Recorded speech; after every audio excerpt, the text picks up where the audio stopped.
What's up, YouTube and Facebook? I am back, and this is Not Quite Mint. I'm sorry I've been on a bit of vacation for the last 5 weeks. It's been a bit hectic here at the Not Quite Mint headquarters, unfortunately, but I am back, and we are going to be doing some bits and bobs, so let's get into it. So today, we're going to be we're going to have a look through the previews book, and I have some special guests with me tonight. I've got the two bad boys from the Killer Comics Show. We've got the Geeky Guy Comics, the original boy. The original one. We've also got the attention-seeking geek. Oh, what's up, YouTube? How are we, gents? Sunburnt, lovely, and 50 Shades. I've got a treat for you all. Look at this. So there we go. I wasn't thinking I was too bad, but then the proper English term comes out. Look at that. Oh my gosh. Look at that. There you go. That's content right there. That is serious burnage, mate.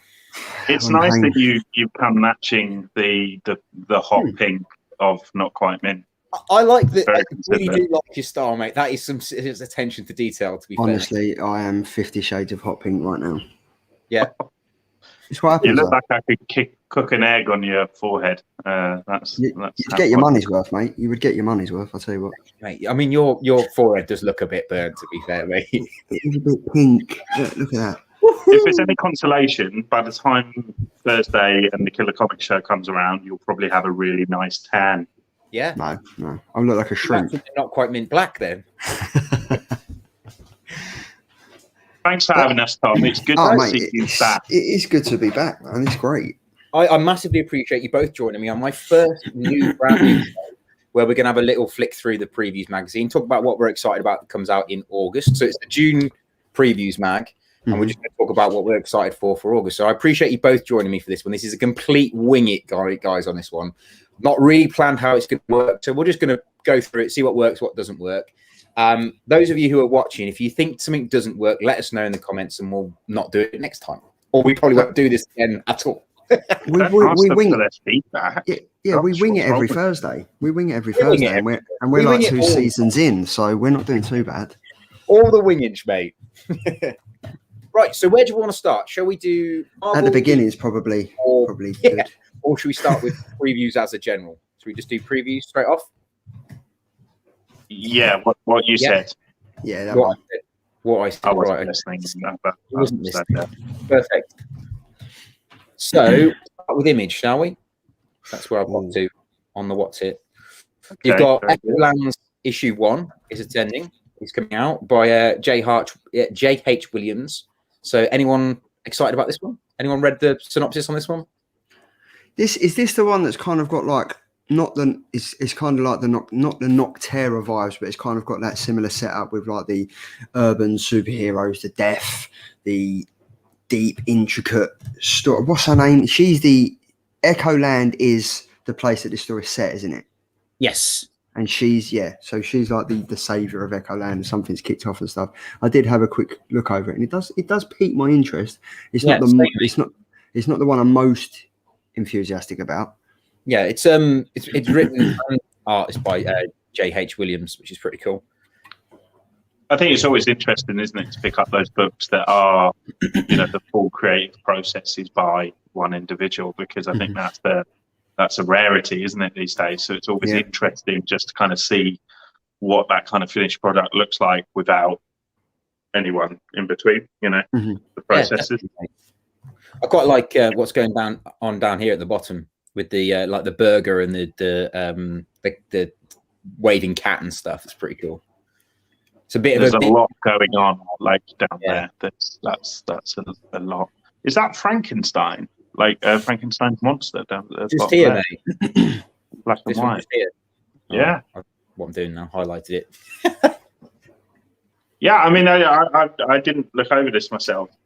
You know what? Like, this is the first time I've probably looked at like previews. I don't do that usually. I tend to think the Marvel ones is quite easy to follow, and it's quite kind of bold. It's quite clear what it is. It's quite hard to pick things out in the indie side of things, I found. Yeah, no, I'd agree with that. See, I quite like the art is very nice. Like that bottom page looks very nice. But yeah, it's a really cool page, right? We touch on indies every single Thursday, and it seems to come out like we're smashing through them like instead of like Marvel, DC, and Boom Studios and stuff like that. I'm really not including Boom Studios as an indie publisher hardly anymore, because they're so mainstream now. Obviously, with Ross Ritchie now becoming like I think he's just become like the CEO of Boom Studios, like the executive CEO. So he's at the forefront of everything now.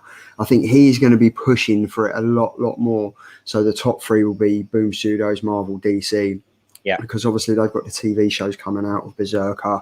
They've got Something Is Killing the Children. We're probably going to see something along the line of Seven Secrets and stuff. So I'm glad for them, but the indie comics now are kind of like, you've got Image, you've got Mad Cave Comics, you've got Zenoscope. They're kind of the indie ones that the LCSs don't really touch on as much, which is good, because Preview kind of highlight all of that. Yeah, it's like Aftershock as well. Yeah. I think Aftershock comic later on, and I'll chat about. Yeah. I mean, is it, that maybe that term indie is dying out? Let us know in the chat if anyone is there. If anyone's there, what do you still class as indie, and what do you class as indie, and what do you class as is it just Marvel, DC, and indies, or is it Marvel, DC, IDW, and indies, or as Charlie said, Boom Studios pushing now? Quite.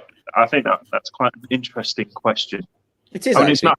I'm no Andrew Marr, but I feel like that's an interesting question. You look like him. You do look like him, Ben. Yeah, a little bit.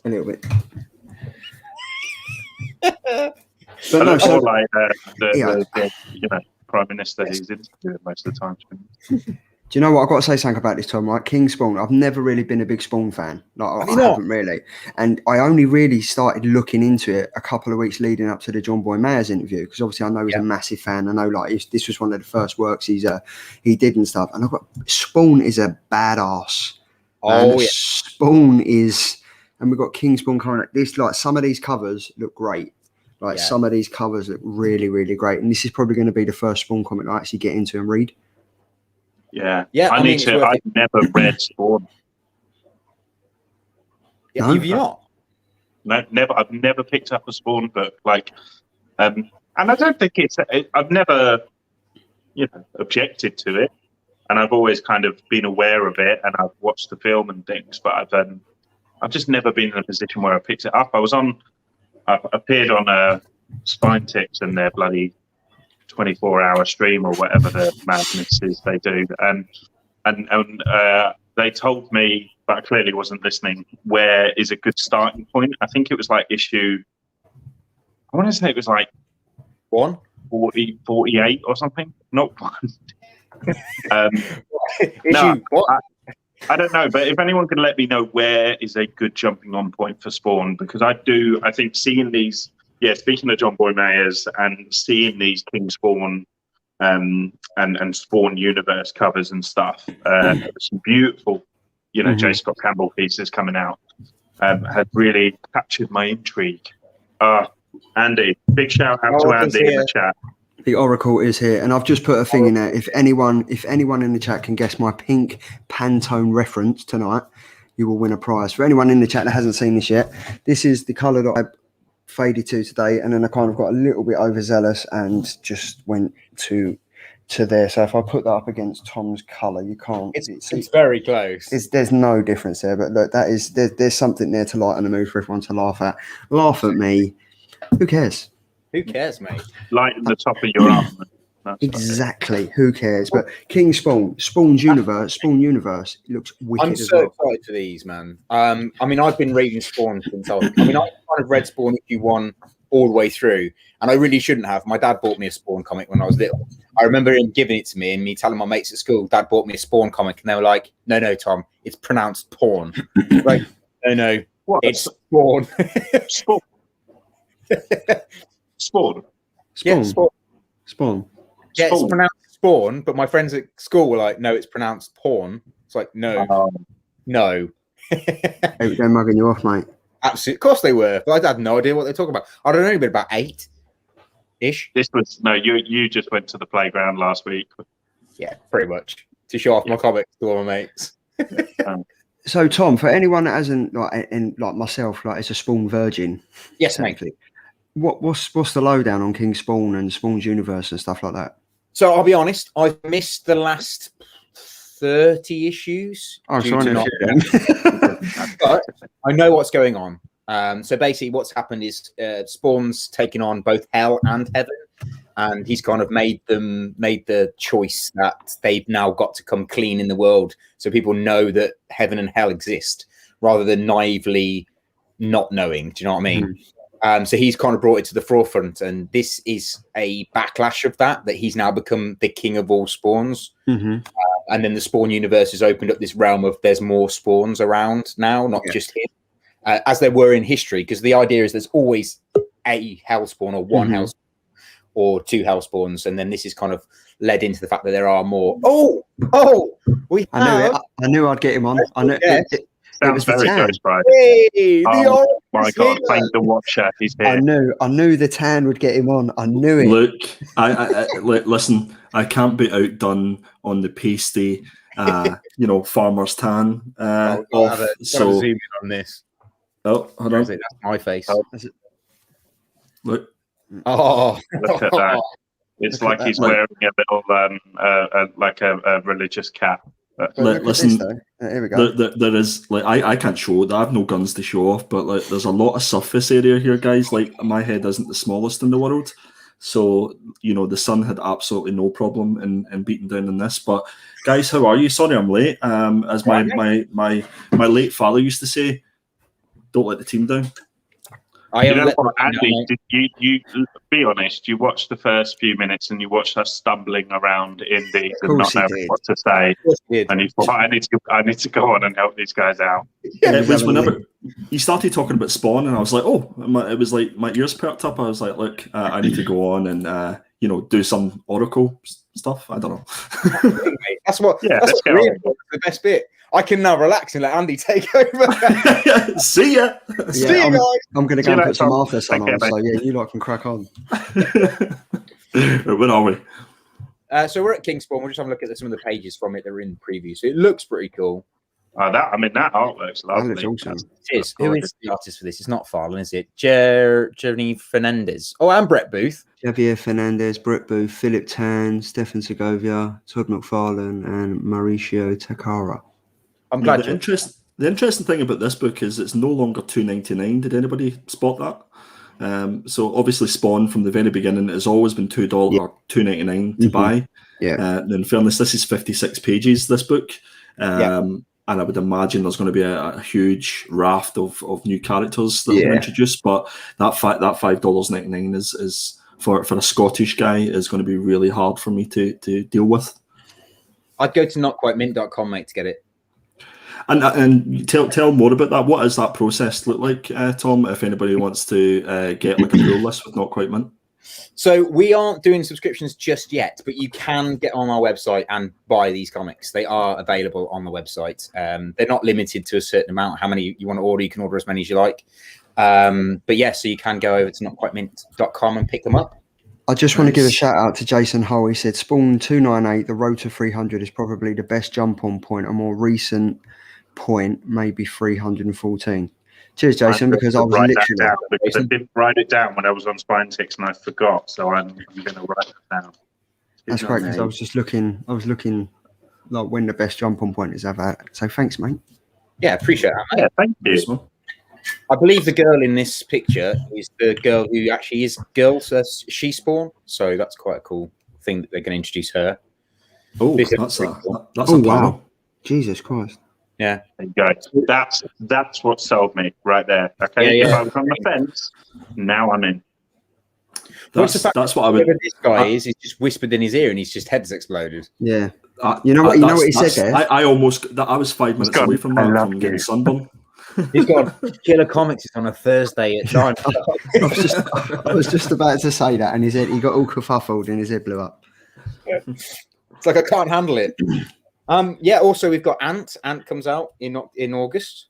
I've never read the original Ant, so this one definitely didn't perk up. I did, but it only played a small part in my collection. Anyone else? Here we go. The Oracle. You know what? I thought we were safe when it's not his show. I thought we were safe. We're never safe when I'm around. It seems such a good idea to join you guys a little bit later, but after that, I'm having second thoughts. That made my mean, skin as crawl. you know, That made I'm my a skin big crawl. That Ant-Man. joke. I'm a big Ant-Man fan. Andy. Honestly, guys, please stop it. I feel like get out. I feel like an ant every week when I have to carry 10 times my load with you through my back. You know what I mean? Oh, Oh. See ya. now this one I am looking forward to reading. This one, me, Yes. the in the dark. The one and only Scotty Young and Hey. Corona are back, and obviously this is from the critically acclaimed Middle West. So now they've jumped on it again, and this is the one I'm looking forward to. I can't wait for this. I mean, exactly. And the whole idea that this girl is an artist and she's moved to this house and get away from stuff is pretty cool. And it all kind of goes to shit. I love it. Love the idea behind it. I mean, else? Scotty Young has killed it on Strange Academy. So Oh yeah, mate. you know, this is exciting for me. But did anyone see, like, so Phil from Nerdiverse, he was doing this video and he got the trade paperback of Strange Academy, So and it's that's tiny. wasn't it? It's tiny. I don't get like why it's so small. Is it meant to be like a school? Is it meant to be like a school book? I like a textbook. Yeah, like a textbook. I don't know. Because you know what school textbooks look like, Charlie, because you've set enough on fire. And I only graduated about 6 months ago. Legend. From the School of Hard Knocks. Yeah, it is the School of Hard Knocks. The School of how not to get sunburnt. Obviously, you missed a few lessons. That was one of the first lessons I learned was to wear sun cream. You and Andy clearly skipped that class. Yeah. I picked up the mayonnaise instead this morning. Oh my gosh, that's amazing. So Are you sure it was mayonnaise? It might have been the chef's special. Not sure. Oh, Hold on. My Right. God. moving on. Next book. Tom, I have a question. Yes, go mate. So in the previous book, it says retailers, this is a no-risk issue number 1 title. See the order form for details. For those of us less informed, what does that mean for a retailer? Do you know what, mate? I don't know. I'm assuming that it means that you can return them. Yes, Maybe if you don't sell them. I think basically I can order quite a few issue ones if I want to, and if they don't sell, it's like a sell and return situation. Right. Okay, cool. Pretty sure that's what it is. Nice.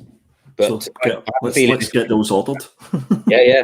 Well, this one again is available on notquitemint.com, and I do think this one will go because it's Scott Young's the writer, and George Corona. things. Yeah, like you said, Corona is the artist, and I just like the idea behind it. I think it's something people can get behind. An artist, lonely artist in a house when a bit of horror, all that kind of stuff. But I think it's got humor too. I don't think it's just going to be terror. Nice. I think it's always nice as well, like that 1 of 5. It's like you know what you're going into, and you know that the investment isn't like, you're not having to go into it with them already planning 100 books, Yeah. I think me and Rich were talking about this today because I went to see Rich today, and we were talking about how with the indie comics, it's a case of you do only get 1 issue, and then say up to like maybe 10 you might just have a 10 issue run, and that's it. You haven't got to invest in an event like Marvel when they do like Captain America issue 1. You still got to read Captain America Winter Soldier issue 1 to know what the fucking story is. Do you know what I mean? It's quite nice, and it's just like this is 5 issues, and then it might be a second series if it's any good. You could have picked on anyone, and you picked on Captain America. Yes, because I know you like him, mate. Tom, can we just highlight? So much, he's in the toilet. Yeah. It's in the toilet. Tom, Yes, can we just highlight Leon Russell's comment, because I think this is the comment. Yeah, I missed that. Can't find a specific Oh, right. reference, but Dulac says Charlie's colour list is nuclear blast panic. I think yeah, he's hit that on the nail on the head. I'm pretty sure he has. Was that the prize then, or does he win a prize? Yeah. We're going to skin graft a bit of Charlie and send it to him. There we are. You can have a bit of Geeky Guy comics to cook your eggs on. When he starts flaking in a few days. Oh, right. I'm always flaky, mate.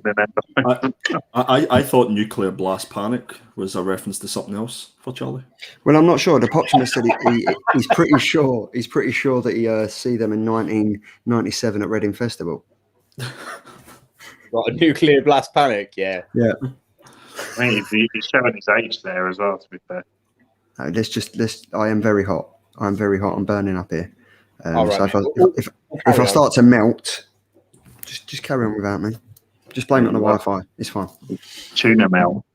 So next, we've got Second Chances. This one, I'll be honest, I read the synopsis of this one and it just didn't interest me at all. Anyone else? Yeah, I'm with you. I mean, it does say that it's best described anybody like sort of Sin City or Better Call Saul. Yeah. I like those. Yeah, exactly. So I guess if it's anything like that, then it would be good. But yeah, I was kind of with you in that one because there's so much to choose from. You really need to, make good choices, as it were. You have to make good choices. That's a really good life lesson right there, Andy. You have to make good choices. Make good choices. Now, I want everybody to go to notquitemint.com and order all the books that they possibly can. But just bear in mind when you are doing that, guys, to make good choices. Make good choices. I've looked at this, and the first thing I came up with is a poor man's Morbius. I would agree, actually, to be fair, or like a really bad John Wick. It just don't. I mean, it just don't look right. I mean, like the interior artwork, like all give it. I quite like the black and white sketchiness and stuff, but from a cover, the cover just doesn't entice me at all. No, I'm with you. I just need to live my life in some form, and I can't be doing with these black and white numbers. Black and white numbers. The interiors look great for it, in fairness. They do. They really do. Mm. So next one up is St. Mercy, issue 1. Again, another one I read and wasn't that impressed with solicitation. Didn't think it's one I'd pick up personally. Mm-hmm. Doesn't sound bad, just not my cup of tea, I don't think. Yeah. The cover looks a bit naff, let's be honest. True. It's only 4 issues, this one as well, so you've not got a huge amount of investment in it, but I guess it's from the writer of Jurassic Park and the Chronicles of Riddick, 2 books I've not read. Same. So yeah, I guess guys, just make good choices. That's all I'm saying. Well, this here, like, it looks like you've got the daughter from Walking Dead. Yeah. It looks like you've got one of the slaves out of the Mummy, and then you've got who's there in the background. Like, I don't know. It looks like my mother-in-law if she hadn't had a coffee in the morning. You know what I mean? So that is a comic I am not interested in reading. Who's also a saint, Carly, who's also a saint, of course. She is also a saint, yeah. Yeah, also. Same. Of course. I hope she's not watching. I hope she is watching, mate. He looks like, do you remember Emperor's New Groove? The headpiece that he's got on. That's what he looks like. The llama. It does actually, yeah. There you go. I've just offended probably half of people with like Aztec descendants. So Who cares? But we're not saving lives about comics. Now this one did interest me, and I think it's because it's a bit Rick and Morty-esque. Rick and Morty, I like that one. Rick and Morty. Yeah, Rick and Morty. And Mindy's stay tuned here for really bad punctuation and terrible spelling, and most of the fuck-ups. I'd pay to see that. I'd pay that comic though, Rick and Morty. Rick and Morty. I might do that, mate. It's my next art piece. Oh yes, I'm Rick in. I think this is the trade of Rick and Morty. Though. Yeah, 100%. Okay, I think it'll be a big seller. You guys know how I feel about that show, so I'm in. Yeah. Rick and Morty is a huge seller, so I think people will just buy it up for that. And I guess whoever these characters are, it's going to be an instant hit, I guess, because there'll be first appearances and what have you. And again, it's only 5 issues, so not a huge amount of investment. So I'm intrigued to see who Trover is and how he saves the universe. I feel like this is taken from somewhere that's already appeared, because I feel like I've seen this guy in the middle with the separate, with the wandering eyes, with the faces as eyes. I feel like I've seen that somewhere, like a video or something. Does anyone in the chat, is this from an animation that's gone out before, or a game? He's got it right. Something? I feel like the optimist. Rick and Morty go to Basilica. Basilica. That is it. That is the one. That's where I think it's from. But he must have, like, if this is from the Rick and Morty fan, like the creators and stuff, or fans of Rick and Morty, surely what these characters or the one in the middle has at least made a cameo in Rick and Morty. Or That's what I'm thinking. I feel like I recognise him, but I can't think from where. Yeah. You think it's a mobile game or something? Darren said. It does look fun though. It just looks fun and a bit like I Hate Fairyland, if you like. A bit fun, but kind of tongue in cheek. There's gonna be violence, if you like. Yeah. The only thing with like Justin Roiland's like humor and Rick and Morty and stuff is, and I think I always felt this with like Simpsons comics as well. Is it never? I don't feel like it ever translates as well in comic form. I feel like a lot of the comedy in Rick and Morty comes from the performance of the voice actors and things. And the timing of that and stuff, and you kind of just don't get that as much when you're reading it yourself. I don't know. Actually, you're probably right there, Ben, to be fair. But I know Rick and Morty #1 now is like through the roof. It's skyrocketed. Yeah.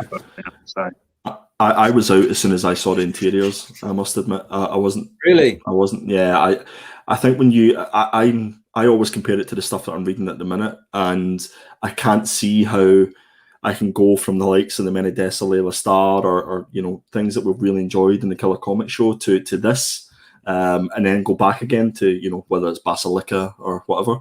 But I for me it would be one that I'd be having a hard miss. But not to say that the why people enjoy I'm going to pick it, Andy. When it I comes know, out, I knew you were going to say that.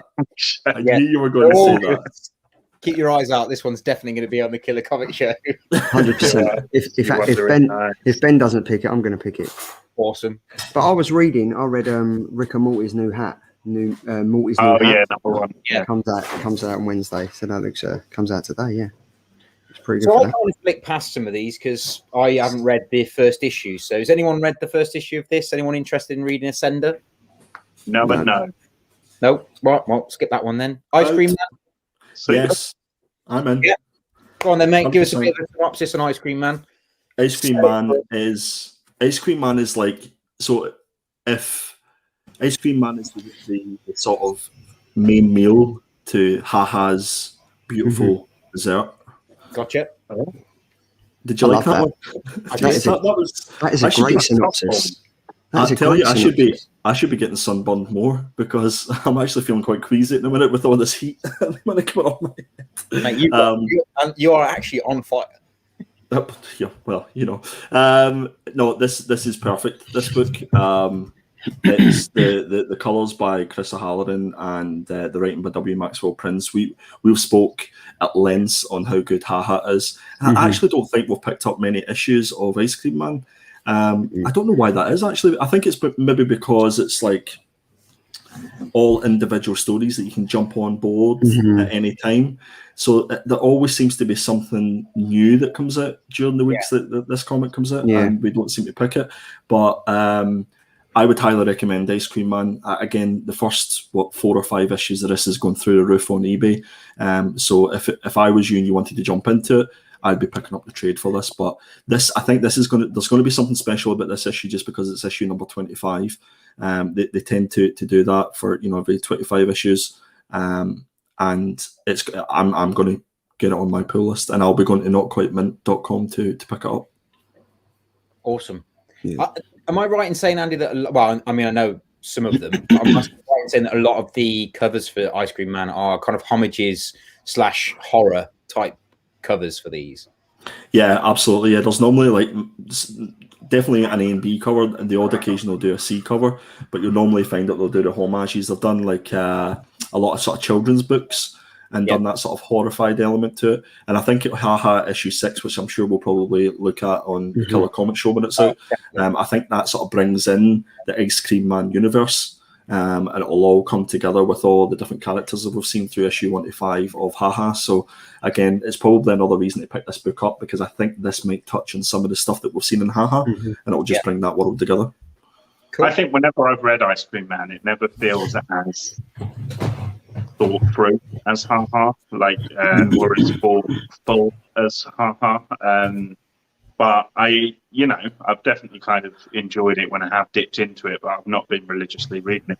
This plane is quite intriguing though. So is this part of, I presume this is referencing what actually happens in the book. This kind of plane. I mean, that's as haunting an image as you'll get. Mm-hmm. The synopsis for this is absolutely fantastic. So it says, "Good afternoon, folks. This is your captain speaking. I'd like to welcome everyone aboard ICM Flight 25. We're currently cruising at an altitude of 30,000 feet at an airspeed of about 400 miles per hour. The time is 1:25 p.m. And at the end it says, the weather looks pretty good, and with the tailwind on our side, we'll expect them to violently nosedive into the ground approximately 15 minutes ahead of schedule." I was just now, like, the problem with that, Andy, is you did that completely wrong. You've got to hold the nose and this is your captain speaking. This is your captain speaking. Ben, you sound exactly the same.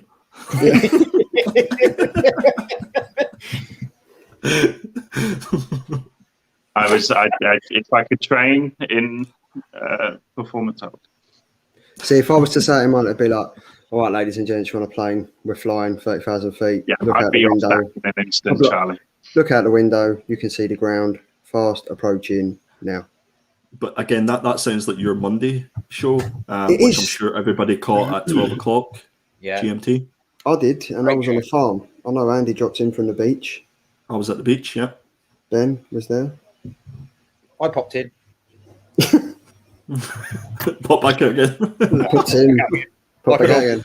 That's all right. Catch it on the replay, innit? You would have missed your comments by then. Well, maybe we can make a mental note for Ice Cream Man 25 to include this as one of our books to review when it comes around, because I definitely think this has intrigued me, and that synopsis is fantastic. Yeah, 100%.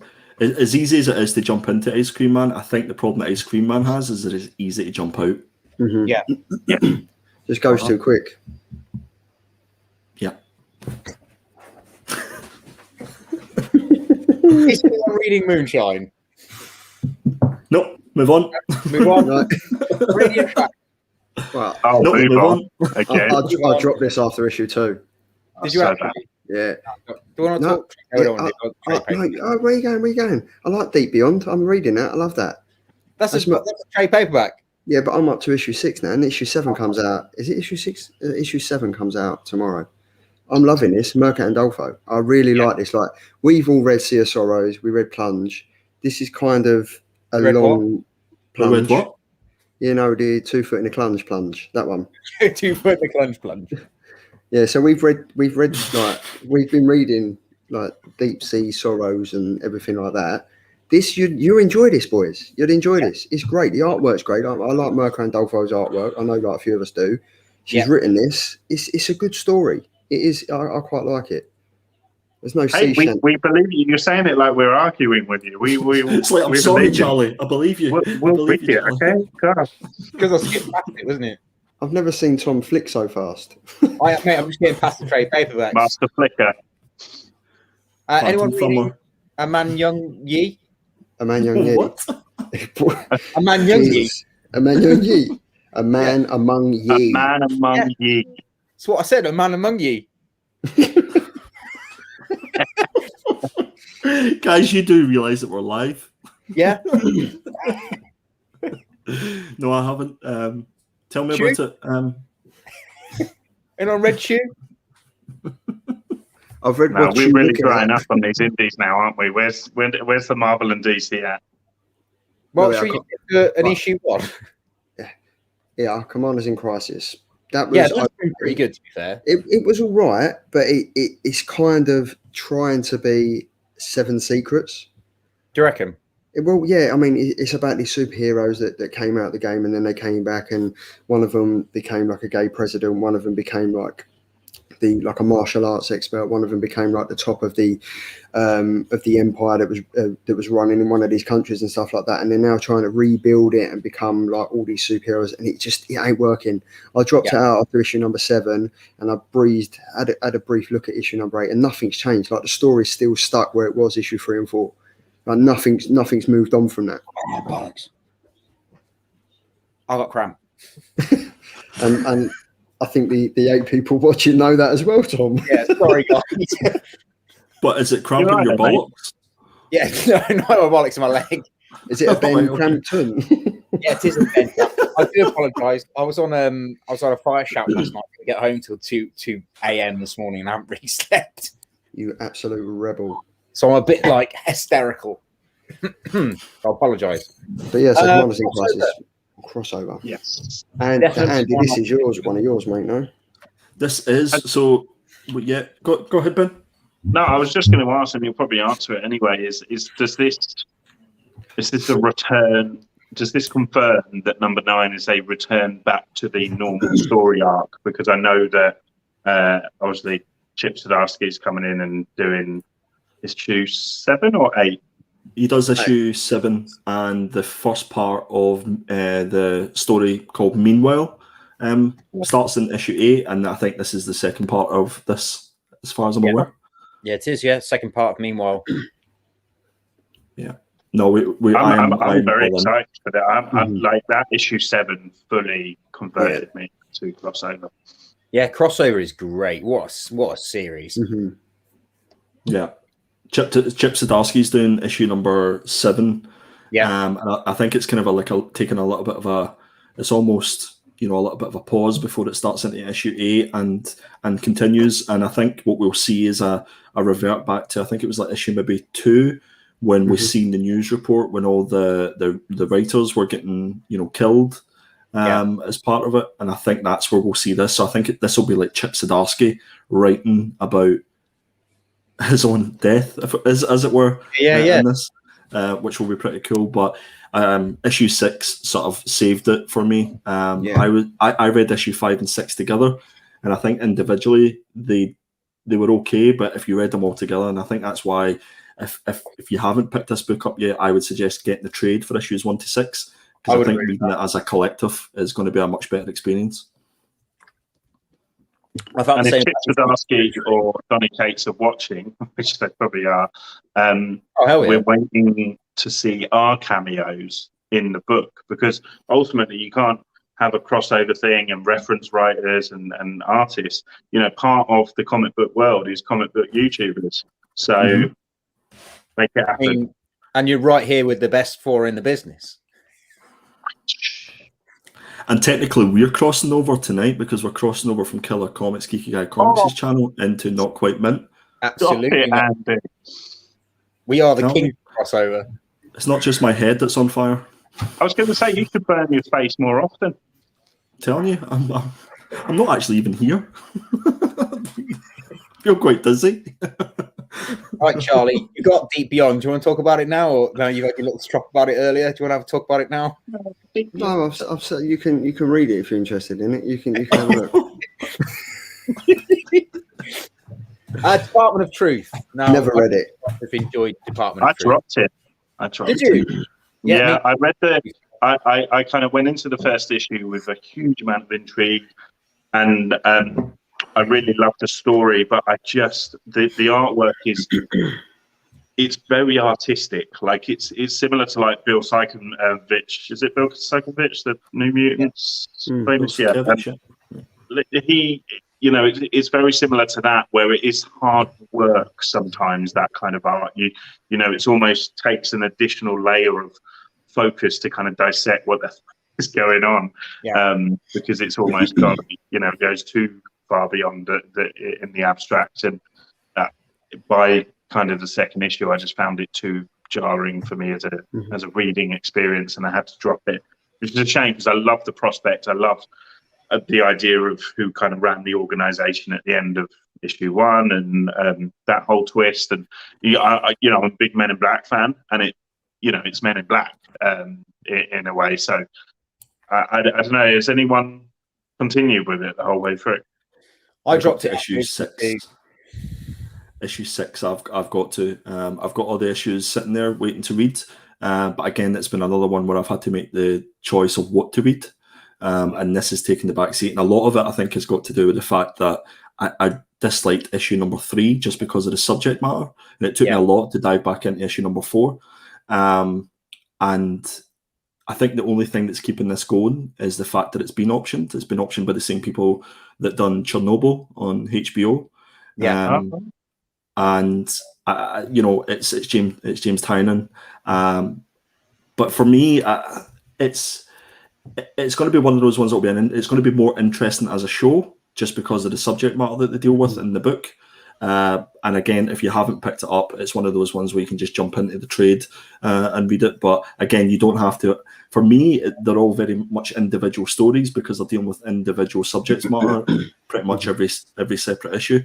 But yeah, issue 6 I'm up to, and it looks like I'm going to be 6 issues behind by the time this one comes out. I didn't even pick it up. I haven't even read one. I bought the first issue and I looked at the artwork and I was like, I can't get into this. I think I read up to might have been issue 2 or 3, same as Andy. Like, this wasn't great, but because Andy recommended Fear Case, I then read that and I preferred it, so I didn't go back to this. For me, Fear Case is better than Department of Truth. I would agree. Fear Case is incredible. Yeah, and I think Fear Case pulled back on that artwork style just enough for it not to alienate you as a reader. I think the talking about variants killing things, though. I mean, every issue of this has like 30 odd variants. Charlie can vouch for that on his Monday lunchtime. But they definitely went a bit too far. Have you seen the variant for the one coming out last week, where it's like one of the demons is like just about to eat a baby on the table? Like, I feel like even Ben Crampton draws the line there. So I think that covers actually was one of the earlier issues, unless they're doing like a reboot of that cover. But that's one of the best selling covers for that series, and it goes for an absolute fortune. I think it's just because it's so horrific. Is anyone reading Die? I mean, I know I've heard good things about it because obviously Kieran Gillen is a good writer, but I've actually personally never read it.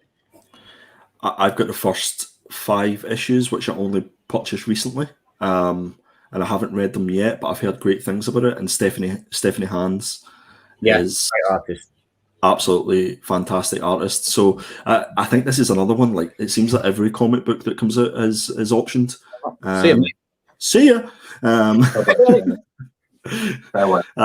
It seems like every book is optioned at the minute, but I believe that this actually is optioned for a TV show. So I would imagine that you'll find issues 1 to 3 is going to go through the roof. All right, Charlie, how's it going? Hi, Charlie. Sorry. And Geeky Guy's joined us. Yay! Peachy Geeky Guy. Peachy Guy. I've slept on this book because I love Kieran Gillen's writing and I enjoy Stephanie Hahn's work as well. And so I'd never heard of this until this very moment. So I need to go back and have a look at that. Can we take a moment to just enjoy the Jenny Frisson cover that I think we're bypassing ever so slightly? Yeah. Just enjoy the way you say Jenny Frisson, to be honest. Frisson. It's Frisson. Say it again, Andy. Got spelled it. Here, highlight me, Tom. Yeah, hold on, bear with. How about that guy? Jenny Frisson. Oh. If you ever want to come on Not Quite Minted on the Killer Comic Show, we would love to have the opportunity to talk to you about the books and the covers that you do. So much. Have a great weekend. If that wasn't reason enough, just come on just to hear the way that this man pronounces your name. Just one more time, Andy. Jenny, if you want to come on and just explain and just walk us through how you pronounce your surname. Is it Frisson or is it, what is it you say, Ben? Freeton. Or is it Frijon? Or is it Jenny? I don't know, but come on the show, Jenny. We miss you. Is it Frisson? Frisson. Free Sun. She's killing it at the moment. Let's be honest. Like, she's absolutely smashing it. Like, yeah. Right, so I'm going to go back and read that. Has anyone been reading Firepower? No. Geiger? Apparently, good things about Geiger, I've heard. I'm up to issue 3 in Geiger. Great concept. Fantastic story writing by Joyce Johns. And the artwork is good as well. It's consistently good over the first 2 or 3 issues. It reminds me a little bit of Stillwater, which I think for the first what we're up to issue 7 on that, which there hasn't been a bad issue, which is great. But yeah, a lot of people rave about Geiger, but again, it's another book that I'm reading, and I know that it's been optioned before it even came out for issue 1. And as I'm reading it as a movie or a TV show, and that just kills it for me. Fair enough. Any of these guys reading? No? The Good Asian? Hey Kids? I've got issue 1 of The Good Asian, but I've still to read it. So yeah, and Hey Kids Comics Volume 2, Profits and Loss, issue 4. I didn't even know it existed. No. Looks like one for Charlie though. No. No. Home. Has anyone been reading Home? Yes. Yeah. Yes. Right. Issue 2 wasn't as great as I thought it was going to be. No, I agree. That's fair. Yeah. I think maybe. I just think it lacks that emotional punch that the first issue had. Yeah. And it got a bit superhero-y, and I think I'm not looking for that in Home. Like, I can get that elsewhere, and I wanted Home to be, and I know that, you know, infamously, James and I kind of butted heads a little bit on the kind of political elements of it, but I think I did want this to be a political book, and I do feel like the longer it's going to go on, the more it's going to kind of separate itself from that, and that is kind of what made it so impactful in that first issue. So I'll give the third issue a chance, but if that doesn't hook me in the same way, I probably will do one on it. I totally agree. Yeah, I'm absolutely the same. I thought issue 1 was fantastic. I thought the storytelling, specifically when in the back of your mind you know that it's a real life event that's happened, which is horrific. But I think this is sort of pushing towards, rather than being a political story, it's more a story of hope. But they've made it into a superhero story, which I think what you're saying there, Ben, is exactly right. I wanted more of the hope. And after issue 1, I was thinking about the story. And after issue 2, I wasn't, and that just told me everything I need to know. So if it can go back to reverting to me thinking about it after issue 3, then I might keep going. Happy days. Charlie? Yeah, I'm with him on that. Like issue 1 was so powerful. It included, like, I remember on the Killer Comics, so James and Andy was talking about how politically it was and how like it was a thought-provoking comic. Like, people were talking about it for the right reasons. Issue 2 kind of just it went off on one on the radar. I kind of lost my interest. If number 3 and number 4 can kind of pick it up again, then I'll definitely pick up number 5. But at the moment, I'm kind of on the fence. Fair enough. I personally haven't read this one. It was one I did pick up, and I haven't got a chance to read it. It's one of those ones that I wrote down to read and then lost my bit of paper where I've written down my list of to read. But I do remember definitely you guys definitely pick up the first issue. Just to kind of, if anything, just everyone should pick it up just to kind of educate themselves on what had happened. Yeah, cool. I will do that. Thank you very much, guys. Any of you guys reading Homesick Pilots? I've read issue 1 to 3 of it, Homesick Pilots, and I actually really enjoyed it, but I haven't read it since because it kind of got a bit samey. What is it Nick's about? your colour scheme there, mate. It is my colour scheme. That's why I liked it. So basically, the premise behind it is they're a band who are kind of like misfits. They've kind of put this kind of punk band together. They do a gig, and they're like, how can we make our gig a little bit more special than anyone else's gig? So they do a gig in the haunted house that's in their kind of village, not knowing as soon as they go in, they ain't coming back out. And then it's all kind of, the house takes over. It's kind of a bit of a haunted house situation. The main girl in it, she then becomes like a spirit from the house and goes and collects these spirits that have been missing from the house. It's quite a cool concept. It sounds like that sounds right up my alley. Like, I'm interested in that. But I've been reading Inspectors from Boom Studios, and that's kind of like the same premise, like these Ghostbusters type of spooky investigators go out and they find stuff. And what you've just said there, this entity enters one of the people, and then they've got to go and find someone else and stuff like that. So, and this is from Image, isn't it? It is, mate. Yeah. They've done some wicked covers though, like some great covers. Yeah, there's a Megan Hutchinson cover we had quite mint to start with, which has got spray can tags that Donny Cates has drawn on it. Oh, wicked! Yeah. It's pretty cool. Pretty cool. Have you still got that? You still got that? Yeah. I've got a couple left. Yeah. Oh, that's wicked. Nice. Get over to Not Quite Mint and pick that up. That's issue number 2, isn't it? That was issue 1. Oh, issue 1. Issue 1. There we go. Anybody reading Ink Block? I did read issue 1. Didn't enjoy it. No. No. Is that the one about the cat? Am I Yeah. making that up? It's about the basically the cat is a spirit created through magic. And this is the cat that reminds me of Strange Academy. Yes. Yeah. This we spoke about it before. Yeah, very much so. Oh yeah, the demon cat. Yeah. Yeah. All right, moving on. Jupiter's Legacy. Has anyone read this? I've just finished. I know Andy's only up to episode 4, is it, Andy? On Episode 3. Yeah. episode 3. I have got to say, if for me, this was the TV show was like a poor man's Boys. It kind of had it had all the essences of being a great show. Like, it had all the essences of being a great show, and it was just it fell flat for me. It really did fall flat. If I can get into a TV show and watch it and be engaged with it while I'm working, which stops me working, you're onto a winner. But this was just literally on as background noise. It could have been Jeremy Kyle. It could have been Judge Rinder. Actually, not Judge Rinder, because I quite like Judge Rinder. But it could have been anything else on, and it just didn't engage me. But I don't know what these comics are like. But if it's anything like the TV show, hard pass. We need to record that sound, Charlie, for any of the books that we read that we don't like. Hard pass. We've just got a really great insight into Charlie's TV watching habits there as well. So that's how I communicate to my kids. Bedtime. That's really Let's go. So, guys, if you're not reading Made in Korea, you should read Made in Korea. We actually talked about it on the Killer Comics show last week, so make sure you head over to Geeky's channel and check that out.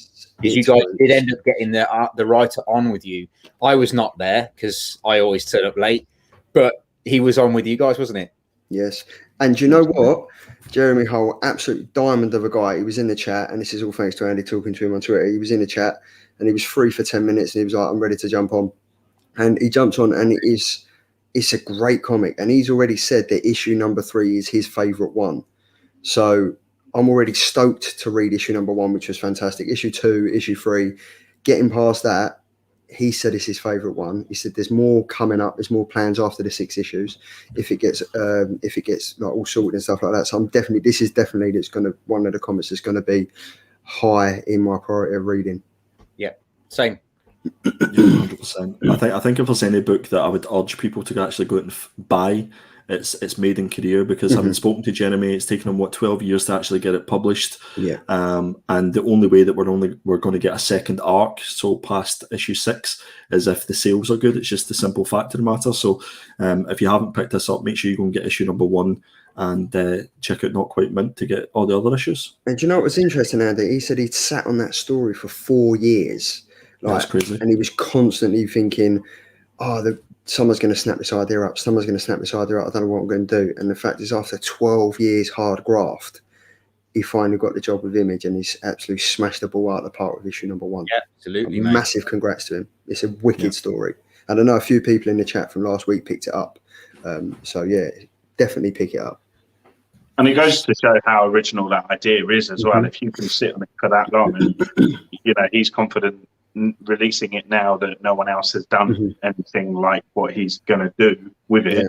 That's quite an exciting prospect by itself. Yeah, definitely. Cool. Indeed. This one at the bottom, Mom, Mother of Madness, issue 2. Has anyone, not obviously issue 1 hasn't come out yet, but has anyone got the hype behind this? Because it's obviously written by Emilia Clarke, who is the lady from Game of Thrones who plays Daenerys. So is anyone going to be picking one up? Yeah. So she's written this. Okay. So it is done by the Mother of Dragons. Wrote issue Emilia 1. Clarke. Whole series, guys. Let's get Emilia Clarke on Killer Comics. Oh, mate, can we actually? Do you imagine that? That would be amazing, Charlie. We'll give it a go. We'll give it a go. Why not? Challenge accepted. Mum's the word, eh? Mum is the word. Mum is I love that cover. And, the covers got me quite intrigued. It's yeah.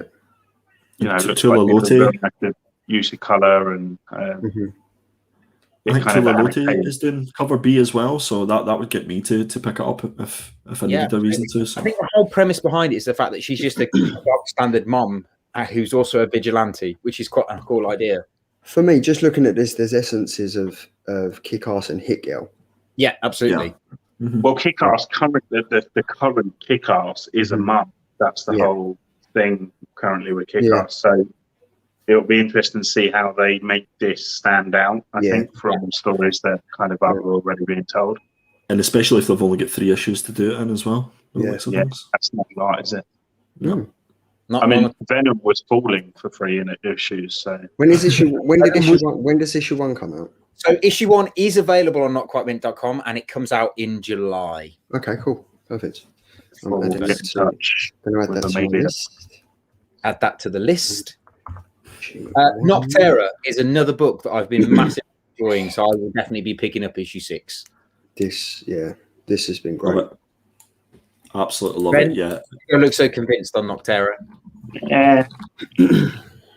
What? The artwork was pretty in the first issue, but that was. Do you know what? That Andy's. I read issue 1, read issue 2, and I was like, all right.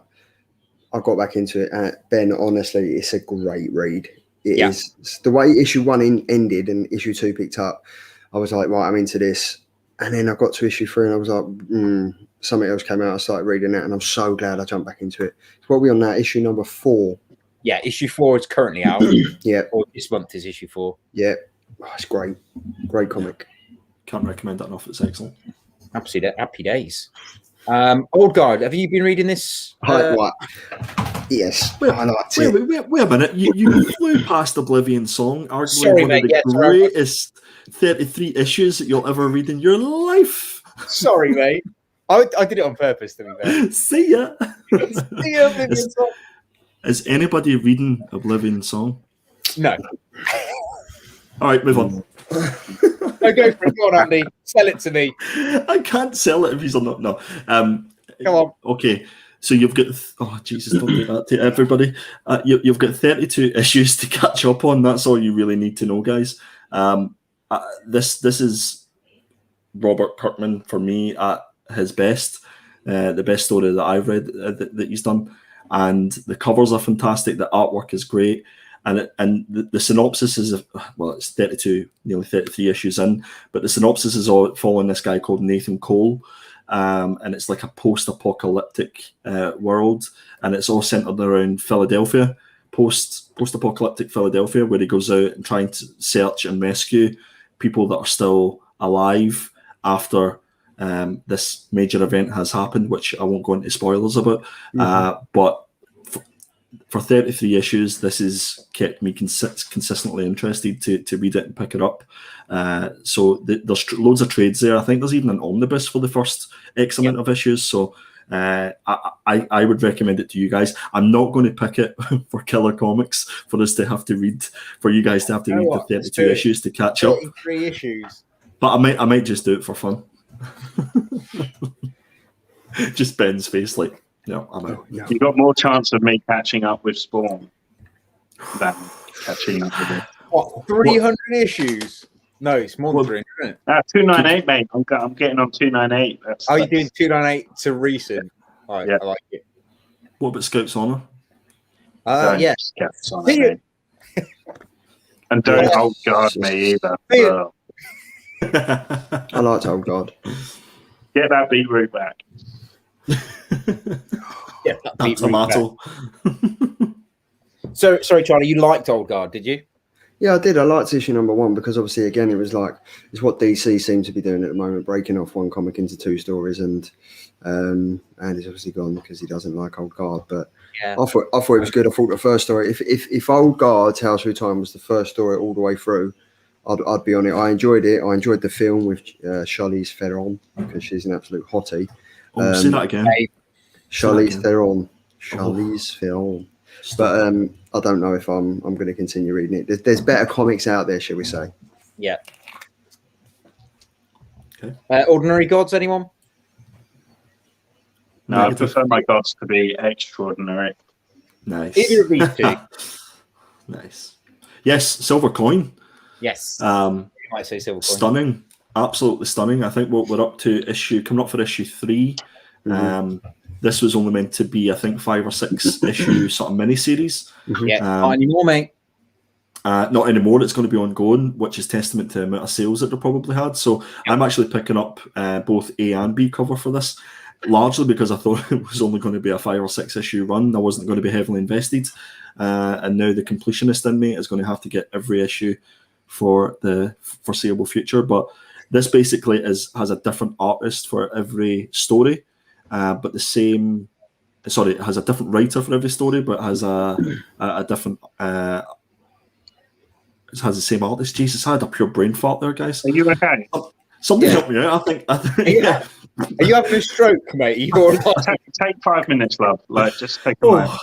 Honest to goodness, it's getting. Is it just me? Is it getting hot in here, guys? That's because you're above Charlie, and the heat is just radiating. Yeah, just radiating. Stupid little pink face there. It's fading. Here we go. Just go buy it, guys. That's all you need to know. Notquitemint.com. Notquitemint.com. Yeah, for this one, this issue. Actually, no, I think we're doing issue 4 as well. Actually, Okay. there you go.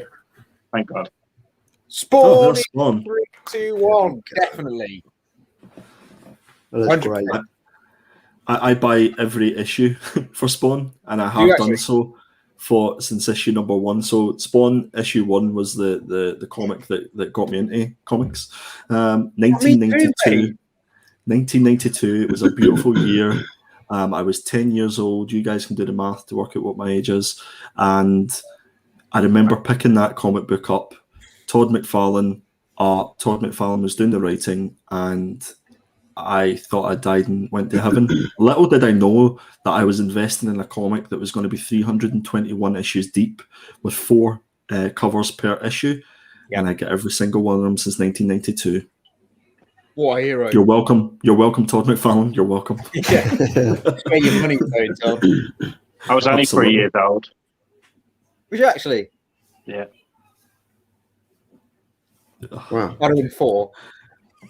All right, okay, guys. Yes, I'm the oldest at the Killer Comics team. You know, what? You're 38. No, I am. Do you know what? I hear Spawn 36. spoke about in such high regard by so many people, and I think I've got to stop ignoring that. And yeah, so what I'm going to do, I'm going to try and smash through as many as I can between now and Thursday, and I'll get back to you boys on Thursday about how I feel. So I'm going to start at 298 and see how many I can get through. You can get the collector's editions, Ben, and they're actually kind of story arcs. So rather than it being like, I'm not going to buy it. What's wrong with you? Saying you can, well, I didn't say you had to buy them, mate. You can get them. Yeah. Speak to Charlie, he'll get them for you. Yeah. The Del Boy of the comic book world. I'd just like to reiterate that I purchased every single issue. Uncle Todd McFarlane. It's just a bit of try before you buy. Do you know what I mean? Like we all did it at the penny shop suite. You put it in your mouth. Do you like it? Yeah, I'll take it back. What were we putting in our mouth? Sweet. Oh, I just didn't get my internet was playing up. I didn't catch what you said. Little foam bananas. At least that's what I thought it was. Little mushroom. Church. I'm still working on that tumbleweed graphic, so don't worry, we'll have that for this as well. Stillwater by Zdarsky in Perez, issue number 10. Fuck me, this is... Mate, this is... Well, I didn't get the blooper thing then when you said... Wait a minute, I said mushroom and he swears, but nobody says it to him. He just dropped the F me. The F-bomb. I'm a Cockney, it comes with every thing I say, so... What do you want me to do? But yeah, come on, Stillwater by Zdarsky in Perez. This is insane. This is a great read. It is a good read. Mate, honestly, if there's any consistent comic that has been top notch from day one, Andy's with me on this. It's this comic. This is. Yeah, I need you to message me every day. Just message me Stillwater, because it is on the radar, but I still haven't picked up. I haven't read any Stillwater. Oh, mate. Honestly, forget about Spawn just for now, right? Put Spawn to the side. Blitz this. And let's blitz Stillwater. And honestly, the next time that an issue comes out, we'll make sure that it's on the Killer Comic Show. 100%. Even if you just pick it up for the covers are insane. The covers are awesome, but the story's even better. It's just such a great read. Honestly, I would say Zdarsky at his best for me. claims. I'm going to say it. It's better than Daredevil. Oh, big claims. Big claims. Okay. Well, I'm in them. Man's coming with the big claims. Summoners War is also in August. So, anyone reading Summoners War? No. Is anybody reading Summoner's War? Like, I read it. Anybody? Is anyone reading Summoners Hello? War out there? Hello? Hello? anyone out there? Anyone Is anybody reading Summoner's War? Hello? in the world? Anyone? Don't go big on me because don't. You're just going to get a face full of tomato. Tomato. Tomato. Sweet paprika. This has been absolutely Mercat and Dolfo. Absolutely love this. Yeah. Issue 1 comes out in July. We've got that In one July. But this one is anticipation on this one is huge. Yeah. I'm looking forward to this. Like, because there's someone like a place in space added bloody what is it? The other one that she's doing, a devil one. Yeah. I can't remember what it's called. They added it to my pull list. I ended up reading it, and then they brought out a Harley Quinn variant cover. So I was like, well, I'll pick that up. And it's a similar. You can tell.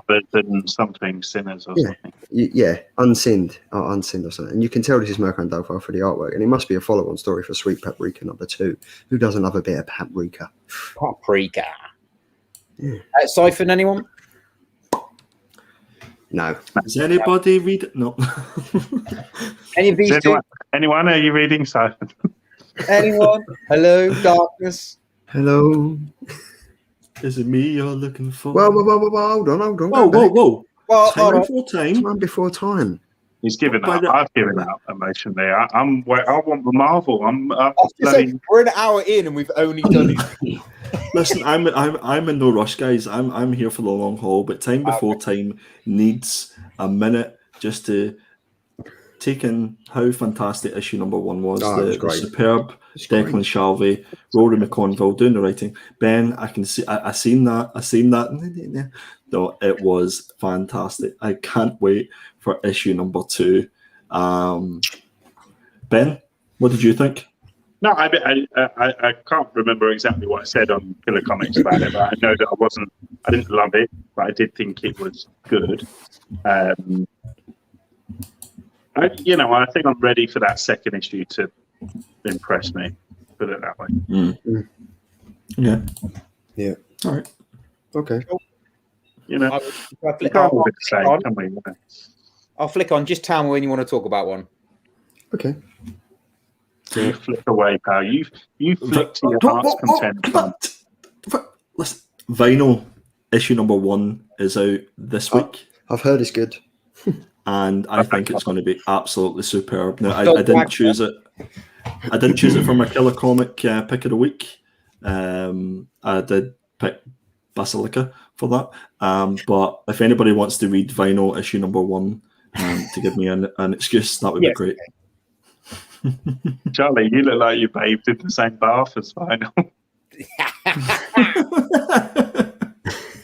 I look like Vinyl. Look at the face, though. Yeah, to be fair. That's, There's a clip. Hold on. Where is he gone? How do I put Charlie there? Yeah, right. You should get her next to me.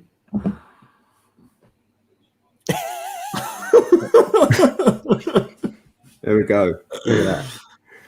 Oh. So Vinyl, yeah. You want everyone to pick up Vinyl, yes, Andy? Yes, please. Pick it up, whack it on, and boogie away. Boogie away. Give, if you will, give it a spin. See what I did? Vinyl spin. I like it. Vinyl. But Vinyl. Walking Dead. Like, I'm literally just picking these up now. I'm 15 issues in. I haven't read one of them. It's still on my pull list. I think I'm picking up 2 covers as well. Of the same. Of the same comic, yeah. Of the same comic. Oh, finally on Dark Horse. Oh, really? What, Is you mean that anybody wasn't reading Dark the Horse? end of all of D&Ds? So yeah, we're gonna Well, just tell me when we're flicking through. Just tell me what you want to talk about. I have a suggestion. I know I'm not in the chat at the minute, but I hope you don't mind. So I reckon what we should do is we should pick our top 5 not quite available comics that we're looking through in the previews catalogue. Yeah. and I think we should aim high.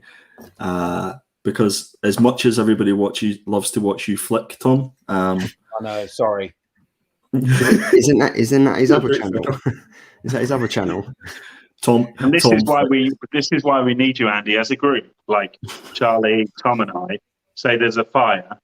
Like we would all walk towards that fire and not stop. We need you in this group of friends just to say, guys, don't touch the fire. It's not good. And that's pretty crazy saying that when we've got Tom, who's a fireman. You think he'd be the first one to? And he's an idiot. Clearly. Thanks, mate. Cheers.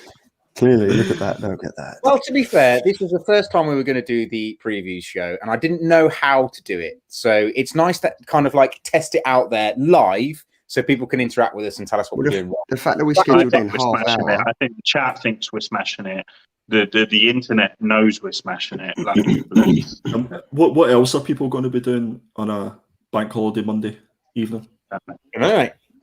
Happy bank holiday. Happy Memorial Day. Yeah. So let's do that then. Let's do what Andy said. Let's do our top 5 indie picks from the previews, and then we'll do the same with Marvel and DC. How about that? Yeah, perfect. And do you know what I like we're doing? We scheduled in half hour and we've only gone 35 minutes over, so we're not doing too bad.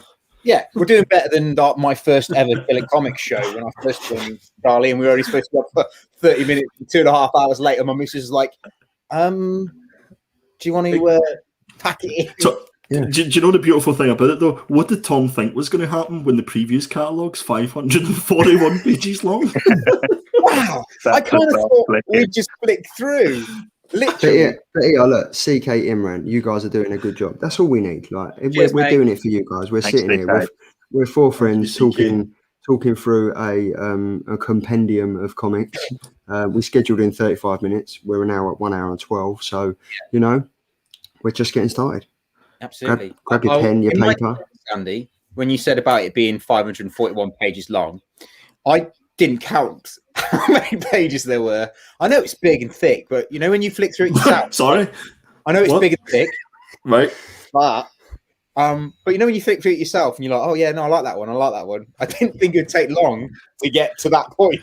But so, do you know what? But the thing is, though, Tom, right? And I'm not going to let this slide. But see if you look at the top of your PDF. It says page 59 of 504. I know.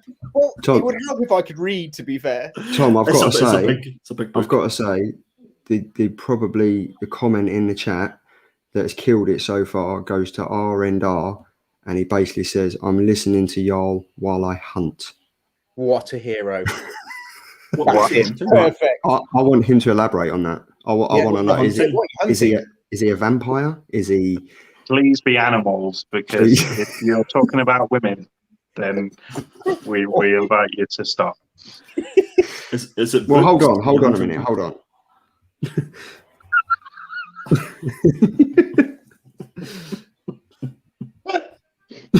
Oh God! Just saying. Let's just reel it back in. I mean, the unbelievable unteens. Is that what you're hunting? What are we hunting here? Tom, keep flicking. Move on. Keep flicking, Tom. Go on, guys. Just tell me what one we're going to start with. Someone give me one. Wait a minute, Tom. This assumes that we've read 541 pages of the previous card. Just give me anything that you guys are excited about. I've got Marvel stuff to talk about, so I'm ready and waiting for the Marvel stuff. Okay. Well, this one is actually Masters of the Universe. There we go. Okay, that's cool. This one is actually on my pull list. I'm looking forward to this one because it essentially is the prelude to the Kevin Smith series that's coming to Netflix. So I want to pick it up and read it for that. And also the artwork on the covers is stunning. Issue 1 has got the cover artist who does the art for Hellboy. You know, the really kind of blocky style stuff. That's really cool. That's it. Yeah, that's him. That's one. I'm in. So, issue 1 is on notquitemint.com. This one's on notquitemint.com. I really am looking forward to reading this. Anyone else? I am. Yes, I didn't even know about it. I didn't even know this was happening. And yeah, mate. Look at the Bill Sienkiewicz cover. Look at the Bill Sienkiewicz cover. Yeah. All in. Yeah. All in. Love that. Cool. Moving on. Take our nerdy money. Parasomnia is on page 116. Oh, yeah, got you, Yeah. mate. 116, you said? Yeah, 106. That's 118. 17. Oh, sorry, mate. Out of 500. Mate. But. Yeah, By 116. the way. Yeah, it's 121, mate. Oh, Evil Dead. Hold on. Stop.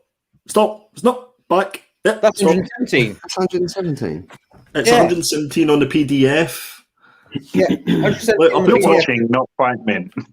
112 on the actual previews magazine. But it says 117 of 541 up at the PDF up at You top. said 116.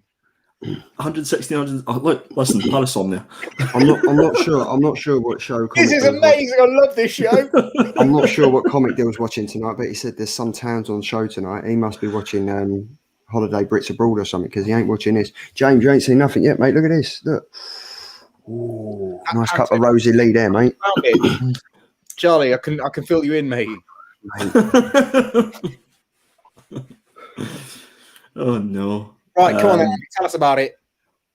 I can't. It's out this week. The first issue is out this week, and I'm really right. looking forward to it. But it's by the fantastic Colin Bunn, who seems to be working his back. Oh, he's hitting the Haagen-Dazs. Oh no, Ben's eating the Haagen-Dazs. Oh, here we go. So That's it's only You ruined him. He's gone to get his Haagen-Dazs. it's only four issues for this. So not a huge amount of investment, and the covers look absolutely fantastic. So I think I'm going to be all in for cover A and B for this. Cool. Nice one, mate. Anyone else on this one? No, I'll carry on flicking. you get that flicking. We need like lift music as you Go scroll ahead. through the pages. Feel free. Okay. So this one I am personally looking forward to because I am a huge Transformer fan. So picking up Transformers, King Grimlock is definitely on my pull list. He's one of my favorite characters in the Transformer universe. So for me personally, I want to get this one. Anyone else a Transformers fan? I love my Transformer.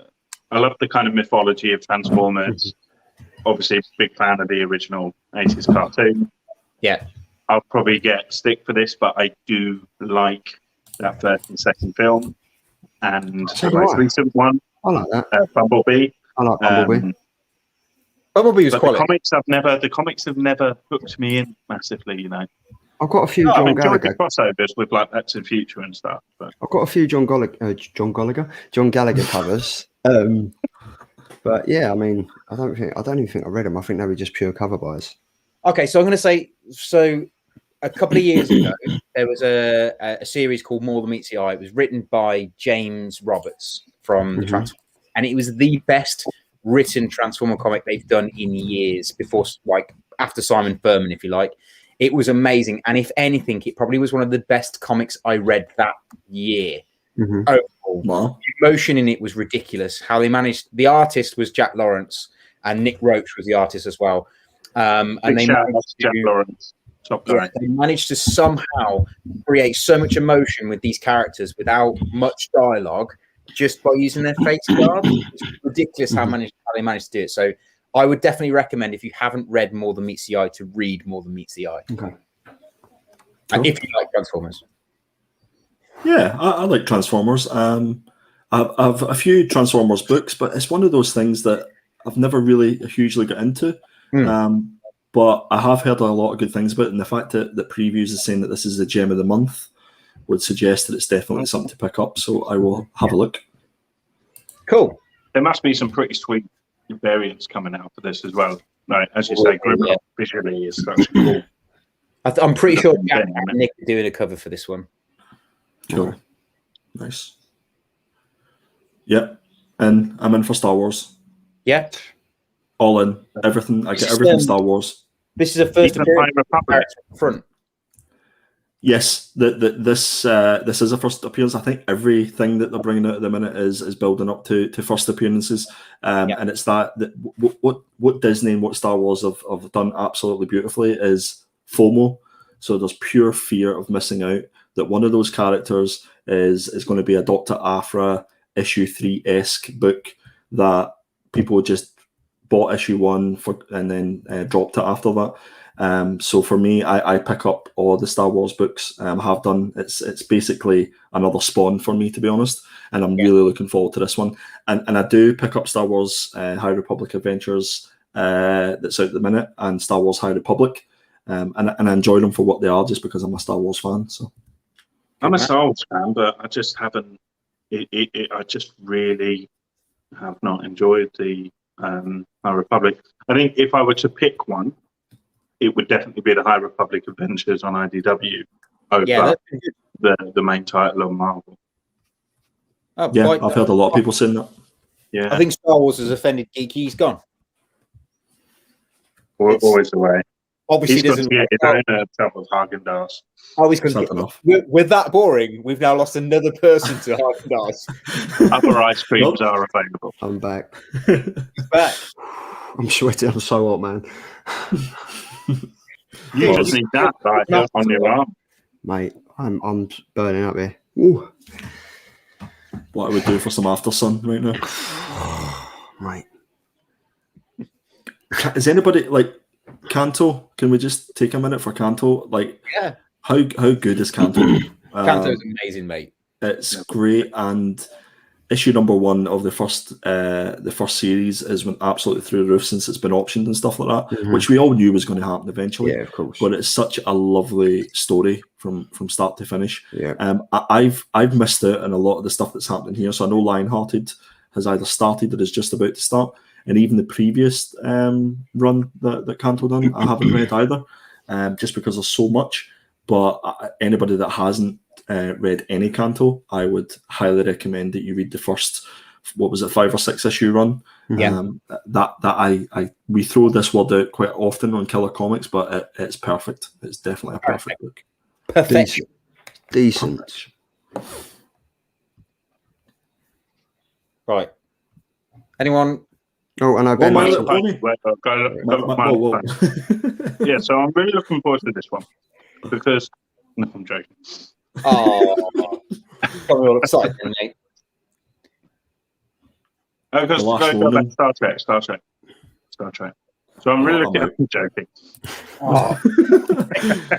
The Last Ronin. I'm looking for. Look at that. Is that a cover B? The one on the bottom right hand side. Or The one in the bottom. Yeah, it's cover B. That's nice. That's pretty cool. That is nice. I haven't read issue 3. You haven't. What, issue 3 is good. Is it good? Yeah. Yeah, issue 3 was pretty good. I thought issue 2 was pure filler for me. Yeah. On the Killer Comics show. Filler. I just feel like I don't know. I just feel That like one you put in your sandwiches. I feel like my expectations Spread it. have exceeded what's actually happening. Yeah. I feel like that first issue was so kind of atmospheric, and it was so kind of low ninja, almost like noir Fast-paced. kind of. And now it's kind of just got a bit like any other kind of Turtles book or comic book in general. And I don't know, I kind of was wanting a more of a stripped back story. Without being like rude, it's kind of losing that. the way it's been written, but do we think that the first issue was supposed to be a one shot? Yeah, I reckon it was. Because issue 2 and 3, although they're good, they just don't quite fit with the way issue 1 was. I think if number 1 had ended, there'd be no complaints. Yeah, absolutely agreed. I think you're right on that one. But yeah, I mean, there's so much hype around it as well. All they need to do is some fan service. People just want nostalgia. This looks great. This looks great. So. Yeah, I mean, I'm well into this because I mean, I love Transformers. Shattered Glass as a thing, like back in the the 80s when the Transformer toys came out. Shattered Glass was the Japanese version, so they had different colors, the same characters but different colors, and then kind of different personalities. So this is them IDW bringing that to the forefront and doing this kind of like alternate universe of Transformers. So I'm looking forward to reading this one. And also Alex Milne's doing the artwork, and I really like Alex's quality. Cool. Look at the design variant in the bottom right hand side. Yeah, it's cool. I'll pick it up. I'll pick up just for that. That looks superb. I don't know if the. Can we just take a second for Usagi as well? For James. absolutely. I know James is there. We don't need to say anything about it, guys. We just need 5, 4, 3, 2, 1. You said a second. Here we go. It's James second. Yes, Do we want to Marvel. move over to Marvel, or should we carry on going through the indies? Is there any other indies people want to talk about? Oh, Kiss. I want to pick this up because it's the Kiss comic book. And Kiss comic books are so ridiculous. Like, they've had stories with zombies and all sorts, and this just looks like another ridiculous Kiss comic book, and I'm for that. Yeah, me too, mate. I'm well in for Kiss. I mean, Kiss is one of my favorite bands. So I love the photo variants for these. Just if you want to have a nice printed photo of the band, a really easy way to do it is to get a nice photo variant of some of their books. What about that Jay Lee cover though? Is that the first time Jay Lee's done a Kiss cover? this one, Yeah. I like the bottom of the Actually, no, I think there is one. I feel like he might have done one before with Gene Simmons, just Gene Simmons from the front. Okay. Like, Paul Demon. looks cool. Just looks ridiculous, to be honest. Yeah. Elvira. Oh, Red Sonja. Here we go. We've got the 652 covers. That's the John Boy Mayer's cover that he was talking about on your show. Yeah. Yeah, Charlie, can you go through those 50 covers for us, please? Yeah, not the way I'm feeling, mate. We'll get you some deep heat, not deep heat. No, what are you trying to kill me? Is it deep freeze? Oh, Ben, can we just take a minute to appreciate Ben Oliver's covers? Just back a page, sorry. Always. Absolutely phenomenal. That Ben Oliver cover he did with the white, with just the oh yeah, oh mate, Yeah. that was pure cover Absolutely. by, pure cover by. If there's anybody watching this in the rewind or is in the chat at the minute and doesn't know Ben Oliver or his work, have a look at some of his early stuff. It is absolutely superb. Apart, the covers he done for Deceased, just the faces, superb. Yeah, I've spoke about it before, and it's weird to say out loud, but he gets skin really well. Like, I know that's weird, but Warren Lau, I think, is another good skin artist. 100%. Yeah, Yeah, they're all good skin. Eat the Rich. I'm not a murderer, honestly. Interesting. Yeah. Jenny Frisson cover or Frisson or Frisian. Jenny Frisson. Jenny Frisson. Sounds even better when I've got ice cream in my mouth. Most things do, Ben. Most things do. Is anyone interested in this Eat the Rich? Because I read the solicitation and I was like, boom, no. I'll give it a read. I don't know. I'll give it a read, I reckon. I will too. Oh, yes. The Here we go. terminology, Eat the Look at Rich, this. is that. Here we go. Mighty Morphin number 10. Just 100%. Oh, mate, this in Hook Lee cover is stunning. All the way in, mate. I'm so far in, I'm lost. This is. So you know what I saw today is the variants for issue 8, I think it is, and it's just a sole character like color bleed covers. Oh my gosh, absolute. They're just. To be fair, the Mighty Morphin and the Power Rangers are actually a really good series. Well worth great read. I haven't read any incredible. Mighty Morphin Power Rangers Take at him out. all. Take him out. Where do I start, him out. guys? Oh yeah, Tom, that's it. He's You done start it, at the mate. beginning. You start at the beginning. Take him out. Right. Well, we'll just pretend he never popped in. Yeah, let's do that. Carry on without the Oracle. Here we go. Right. But oh mate, come on, Mighty Morphin Power Rangers. You get the Mighty Morphin, you get the Power Rangers. It's just you relive your childhood here, mate. It's wicked. So Awesome. what run should I go and read? Where should I start? And don't say issue 1. Read both of the new series that they've just started, Mighty Morphin and the Power Rangers, from issue 1, because they kind of cross over with each other to start with.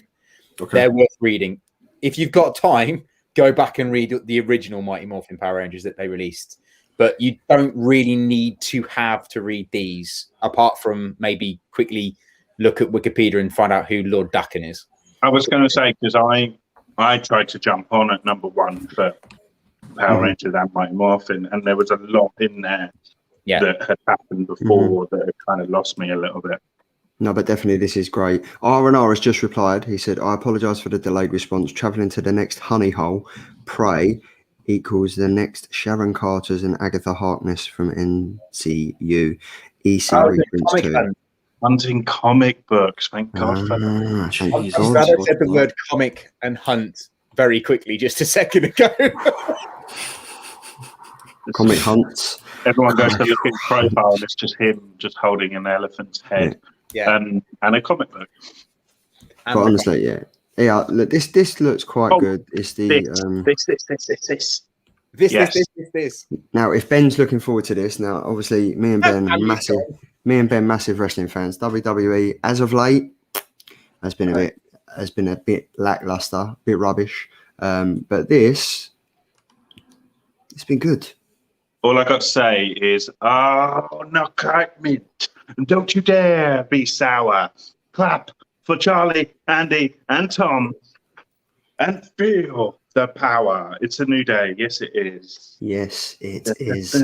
Bring in a new day. No, seriously, like these guys, okay, have carved out a kind of set of characters for themselves and a gimmick that originally came from basically a kind of parody of like church preachers, and they were heel characters, which means like the bad guys, and it's kind of it slowly evolved into this kind of power of positivity kind of gimmick and pancakes and unicorns and trumpets, but it's just so much fun. And any time that they appeared in when Boom Studios did the WWE comics before, it was always great to read. I think they had a couple of short stories included in those, so I'm really looking forward to this. And it's 2 issues. You know that there's gonna, I mean, look at Big E there at the front with Pancake, like, you know there's gonna be some ridiculous covers. So yeah, as a wrestling fan, I'm very excited. All that being said, if you don't like wrestling, then I literally have no idea why you pick this up. Can I just say, guys, if any of you pick this for Killer Comics, I'm out. I'm resigning. I'm on it. Yes. Yes. You know what we can do, Ben? We can just say a comic that we're picking and then flip it at the last minute. just Friendship, guys.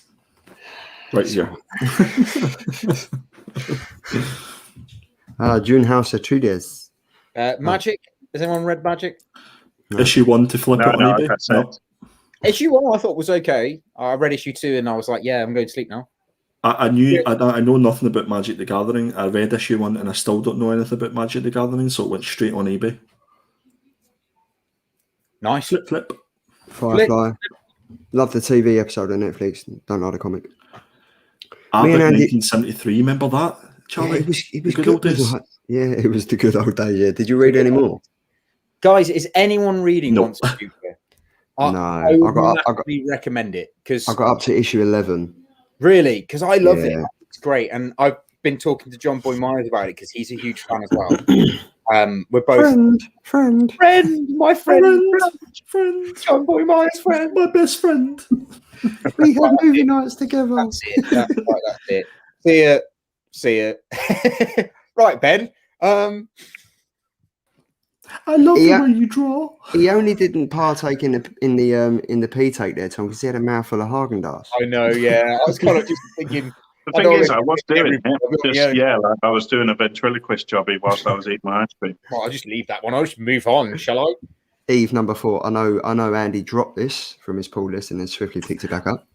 I picked it back up because you said it was good, Charlie, and I thought, do you know what? I can't upset Charlie, and also the cover B was pretty sexy. So, And let me guess, you read it and then dropped it again. yeah. That's it. Told you that. So thanks, You need Charlie. to, That's all right, mate. It's fine. Oh, work now on your French grip. girls on it as well. Draw me like one of your French girls, John Boy. Cheers. Oh, just on that note of John Boy, his stuff has arrived in the UK. It's at Heathrow at 6:52 this morning. So hopefully it'll be here tomorrow. So it should be with you by, say, Thursday, Friday. Nice. Are you talking to the eBay buyers? No, I'm talking to you guys. Okay? I'm talking to you. Okay? You Thank lot. you. Thank you, John Boy. Thank you to Melanie. Is It was Melanie, Melanie, John Boy? yes. Yeah. Yeah, and thanks to Charlie for organising that, and thanks to everybody in the chat who interacted on that show. Yeah. It was If you fantastic. haven't seen the John Boy interview where we all kind of gush over John Boy a little bit, head over to Geeky Kai Comics and watch the Killer Comic Show. And John Boy I loved it. He just gets up, takes a piss, and then comes back. And probably the most positive guy. I actually came away from that interview feeling 100%. really about life. 100%. It was life lessons. Like, it wasn't just about like, oh, this is how I do my comic books and all that good stuff. It was actually lessons to live your life by. Yeah. And I don't like. I think we all came away from it like a little bit more motivated, and that lasted for like what, a day and a half, and we went back to our grumpy selves. Oh, I don't know about you. I'm still feeling it. Yeah, Feeling guns the out. burn. I'm still feeling the burn, quite literally. For the I've burn, ordered mate. this, guys. I've ordered Dude, this. honestly, if Something's you going on need the to go children. do some old Aftersun, please do. I'm going to duck out in about 5 minutes because I'm sweating up here, man. Good, mate. I'm gonna Come back tomorrow. We'll still be here going through Marvel, probably. Or we'll have shot to DC. Something is Killing the Children, the deluxe slipcased edition. Is this available? Not quite mint. Yes, it will be. Yeah, boy. Yeah, boy. That's a cool cover, that. Oh, it's a lovely cover, isn't it? It's the slipcase, though. I think this just looks stunning, mate. I can't own this myself. Yeah, that's nice. So I was going to pre-order this for my birthday, which is in a couple of weeks' time. So I think did you hear that a couple of weeks' time, guys? On the big 4-0 is my birthday. Yeah, it's in my calendar. Yeah. The big 4-0. Yeah. So just saying. Oh, he's flicking. Oh, hold on. Oh, Sorry. Jesus. I'll go back to Basilica. Issue 3. And the many deaths of Layla Starr. Is it the most perfect book? I love that. I do like it. 7 Secrets. 7 Secrets 11. Yeah, mate. 7 Secrets is great. Ben, you don't like 7 Secrets, do you? No, right, not see you for then. me. Moving on. The second arc of 7 Secrets is possibly the most overrated second arc that I've read in quite a lot. I know a lot of people are gushing about it, but I need more, guys. I need more. Spectre Inspectors. I like that. I'm well in for that. I used to like my Goosebumps when I was growing up. This is if you're looking for a kid's read and you just want something to flick through and just enjoy it. This is it. I like this. I really like Charlie, is it as good as Orcs, man? I was going to say the main problem is, Charlie, I'm a 31-year-old man. I don't read Goosebumps anymore. I think you read My Little Pony. You read My Little Pony, Ben. So take that comment back, mate. The picture of the week from My Little Pony and then moved on. But you still looked at My Little Pony. There you go. Just in case, you never know. Spectre Inspectors might happen. Or... Spectre Inspectors is a good comic. Orcs ain't. Orcs is amazing. It's one of the best picks you ever had, mate. Any guys, hi guys, any comics com in UK, and which ones are you going to? There's only one that we're all looking forward to going to, and Killer Comics is going to be live, and it's going to be Thought Bubble on the 13th, 14th of November 2021. You can see us there live. Boom. See ya. Yeah. Oh. Who's watching? Who's watching? There's someone shouting at you, or either someone shouting at him, or he's not paying attention to this thing at all. He's watching TV at the same time. He's watching the Friends reunion. Voices as well. Are you watching EastEnders, Charlie? Mrs. Geeky walked in to get some water, and the TV was on. Yeah, That's what you heard. If you want to watch TV at the same time as being not funny, I totally get it. I don't. Look, you can hear it now. There's no TV. Look, shh.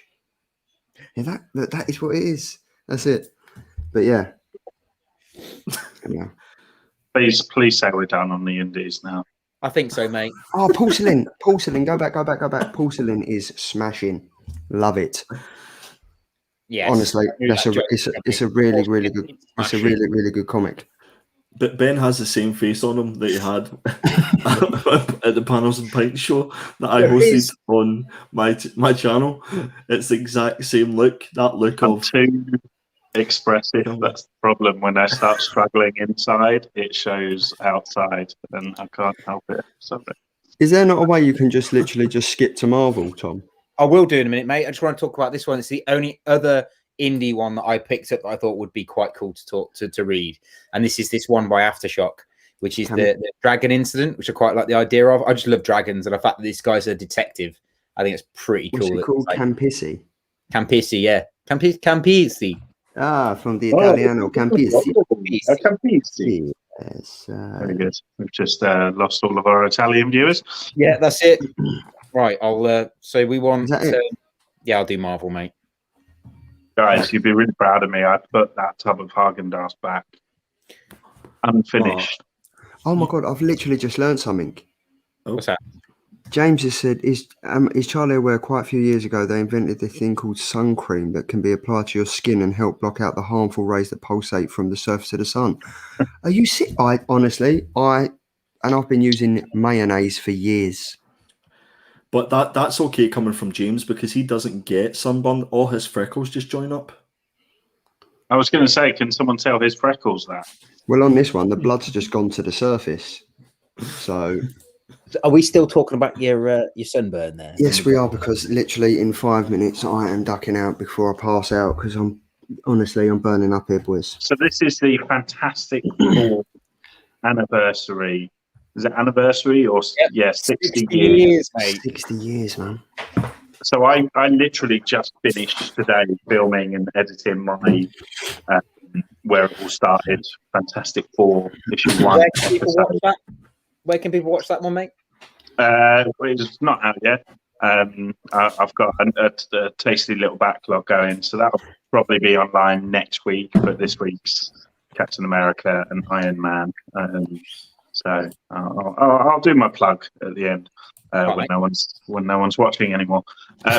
But yeah, so do you know what? It was quite fun to revisit and really experience how crap Fantastic Four issue 1 really is by today's standards. And to be quite honest, I've always struggled a bit with them as a team. I love Ben Grimm, like I'm a massive Thing fan, but I've just never been massively hooked into the Fantastic Four. But I think in terms of legacy and stuff, they are pillars of, Marvel comics and kind of the culture around that, really. And they are first, family within superhero books. So I think there's quite an impressive legacy. So I think even if you're not a fan, you kind of have to pick this up just to have that bit of history sealed and in your hands. I would agree with that, mate. The what did I want to look at? You keep scrolling. I'll stop here. I've got a couple of notes here of things that cool. I actually was going to talk about the fact that we got this brand spanking new Black Panther title coming out from John Ridley. So I'm looking forward to reading this. But has anyone read the current Black Panther run? This is the problem. Not really. There's been so many Black Panther issue 1s in like if you look at the last 10 years, like it feels like every week there's a bloody Black Panther issue 1. So as much as this is like a beautiful cover and exciting prospect with the writer and stuff, I don't know, but it's nothing's kind of hooking me in from that cover that's going to tell me that it's a completely new, original, interesting take on T'Challa and his life and stuff. So I don't know, I'm not sold. I kind of tend to always pick up issue 1s just to give them a go. I'm really hoping this one's going to be a good one, because the last one, was it when he was in outer space and he was like not T'Challa, and he was like something else, and then it was a bit disjointed. I just didn't really enjoy it, to be honest. Anyone going to think about is what Charlie has to do right now? Yeah, into the chiller. Into T'Challa, yeah. Make sure you get mate, Spider-Man Sinister War, move the on. No, but like, honestly, then this is going to be a great comic. I mean, Nick Spencer is doing incredible things with Spider-Man. Said no one. Nick Spencer didn't even say that.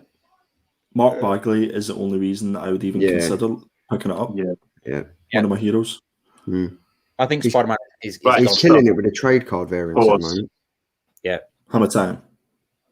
Now look at this peach. You probably won't be able to see it because it's not close enough. But this peach Momoka. Oh my gosh! Look at this. It's amazing what you can do these days. Technology. So this Stormbreaker's variant cover by Peach Momoko. So this is Kang the Conqueror, and it's coming at the standard Marvel very apt timing where Kang is being rumored to appear in Loki, and on that Peach Momoko cover, you've got the 3 pillars, and those guys are the guys who basically create the TVA. So I think this is a really kind of hot comic to pick up, and it will potentially kind of go up in value just because of what's potentially going to be happening in the movies and series and stuff. So, and yeah, I think Kang's a really fun character, you know, and I think it's always nice to be reintroduced to him. He recently appeared in did you guys read the Spider-Man symbiote King in Black, but it was like a flashback to a really random adventure with like Kang the Watcher. Kang was great in that, so I'm really hoping that kind of more modern characterization, you know, kind of comes across. And so I think this is going to be a quite hot comic.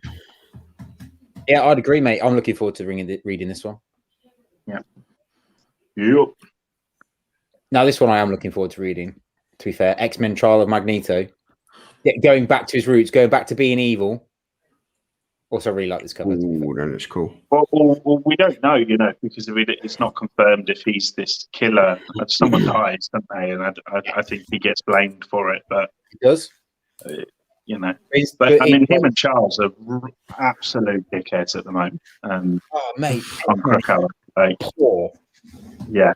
So, but again, that's kind of I almost feel like that I want them to push that even more, because I love the idea that like mutants are kind of slowly becoming everything that they didn't want to be, that the X-Men didn't want to be at the beginning, and it's like they end up hating and kind of fearing humans, and it all kind of turns on its head a little bit and stuff, and they're the ones who act, you know, superior and stuff. So yeah. I mean, I love any kind of Magneto spin-off, so I'm here for it.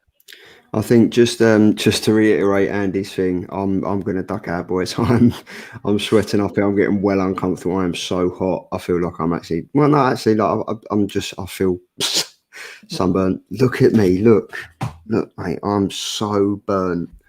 So I'm going to duck out, but. Where can people find you, Charlie? Where can people watch your videos and listen to your dulcet tones? In accident and emergency for heat stroke. 12 p.m. on a Monday, every single Monday, and then at 9 p.m. with the best group of misfits I have ever met. Every Thursday, 9 p.m. over on Geeky Guy Comics YouTube channel. We have fantastic guests lined up. We've got fantastic people lined up in the chat. And hopefully, by the looks of it, every single Monday, Tom's going to be jumping on this. Hope so. Yeah, it's not going to be a previews every Monday. I hope not, because there's only 24 hours. There's only 24 hours in a day, mate. People will be like, God. I mean, it's not going to be every Monday. It's start on the 1st of the month, and then I'll be still doing it when we get to the 31st. And then we'll start with the next month's previews. Yeah, but YouTube, like comic book YouTube fans, like they love these long streams and stuff. So this is maybe this is it. And what I might do, I might go and put some sun cream on, well, after sun on, go and have a shower, and jump back on like 7 or 8 hours, and you might still be on. Yeah, probably, mate. But I will see you all, sexy people, on Thursday. Yep, see you Thursday, mate. Bye, mate. Even you. Cool down. Chill out. And you. All right. I'll see you later. Love you. See you. See you later. His voice got deeper the longer he spoke for. You can see it's called dehydration. Yeah. You see he was in pain. Right, let's move on. So, Trial of Magneto. Next one up is Warhammer 40,000 Sisters of Battle. Now, I don't know if you guys are interested in Warhammer. I actually used to like Warhammer, but not for the story or for the characters. I just used to like painting the little figures. Right, until you met Charlotte and touched a woman. Yeah, possibly. Yeah, it's probably about right, to be fair, mate. So you know a funny story about this though. So I know a woman who works. She works for like the PR team for Warhammer at the moment. So and she's kind of like last year, I think she sort of alluded to something happening with comics, and she kind of couldn't tell me, but did kind of tell me, and I was like, oh, I don't care. But at the same time, she did talk to me about. I actually saw a family do this weekend, and she was bigging up some of the stuff that's going to be going on with this. I think they're putting a lot of energy into this. So and yeah, I think you know what, like it's the appeal of like the oh god, you'll have to excuse me if I'm saying this wrong. The Omadelachi, I want to say, Black Panther's guard. Yeah. Like the appeal of like a group of really strong, badass, tough women is like I'm really drawn to that. So I definitely, I think I'm more intrigued by this than I have been about anything that's come before. Did you mean the Dora Milaje? That's what I said, right? Don't rewind. Don't rewind. I was just confirming. Dora Milaje. I hate myself so much right now. Like I'm literally so angry at myself. So who's touching the Warhammer? What? I missed that at the start. No one's touching Warhammer, mate. Oh shit! Sorry. I got sidetracked there. Can I just say, I don't know how many. What was 17 pages of 130 for the Marvel book, and I've not been intrigued by any of the books that have come up so far. I wouldn't certainly wouldn't be buying. There's one coming that will get you. Well, I'm going to go through until we get to what we want to talk about. I don't even know if I'd read them, to be honest. So this stop there again, Tom. This one, Winter Guard. Again, I think it's another very perfectly timed comic book release around what's going to be happening in the Marvel Cinematic Universe. So a lot of the characters that you are going to see in Black Widow, appear to be part of this team, and then I think there's a few others like Crimson Dynamo, and it looks like a kind of Russian, sort of Avengers going on there. So again, I think it's just one of those books that the way the market is at the moment will go up pretty quickly after its release. At least that first issue will anyway. So it's just one to watch. Speculation. Defenders. Al Yoon is writing. Yeah, but Andy, his track record is not as perfect as it used to be now. Wash your mouth out, Benjamin. Al Ewing can do no wrong. His Immortal Hulk is one of the reasons that keeps me going for Marvel. But I was looking at the art there for that, and yeah, it looks different. This one, is it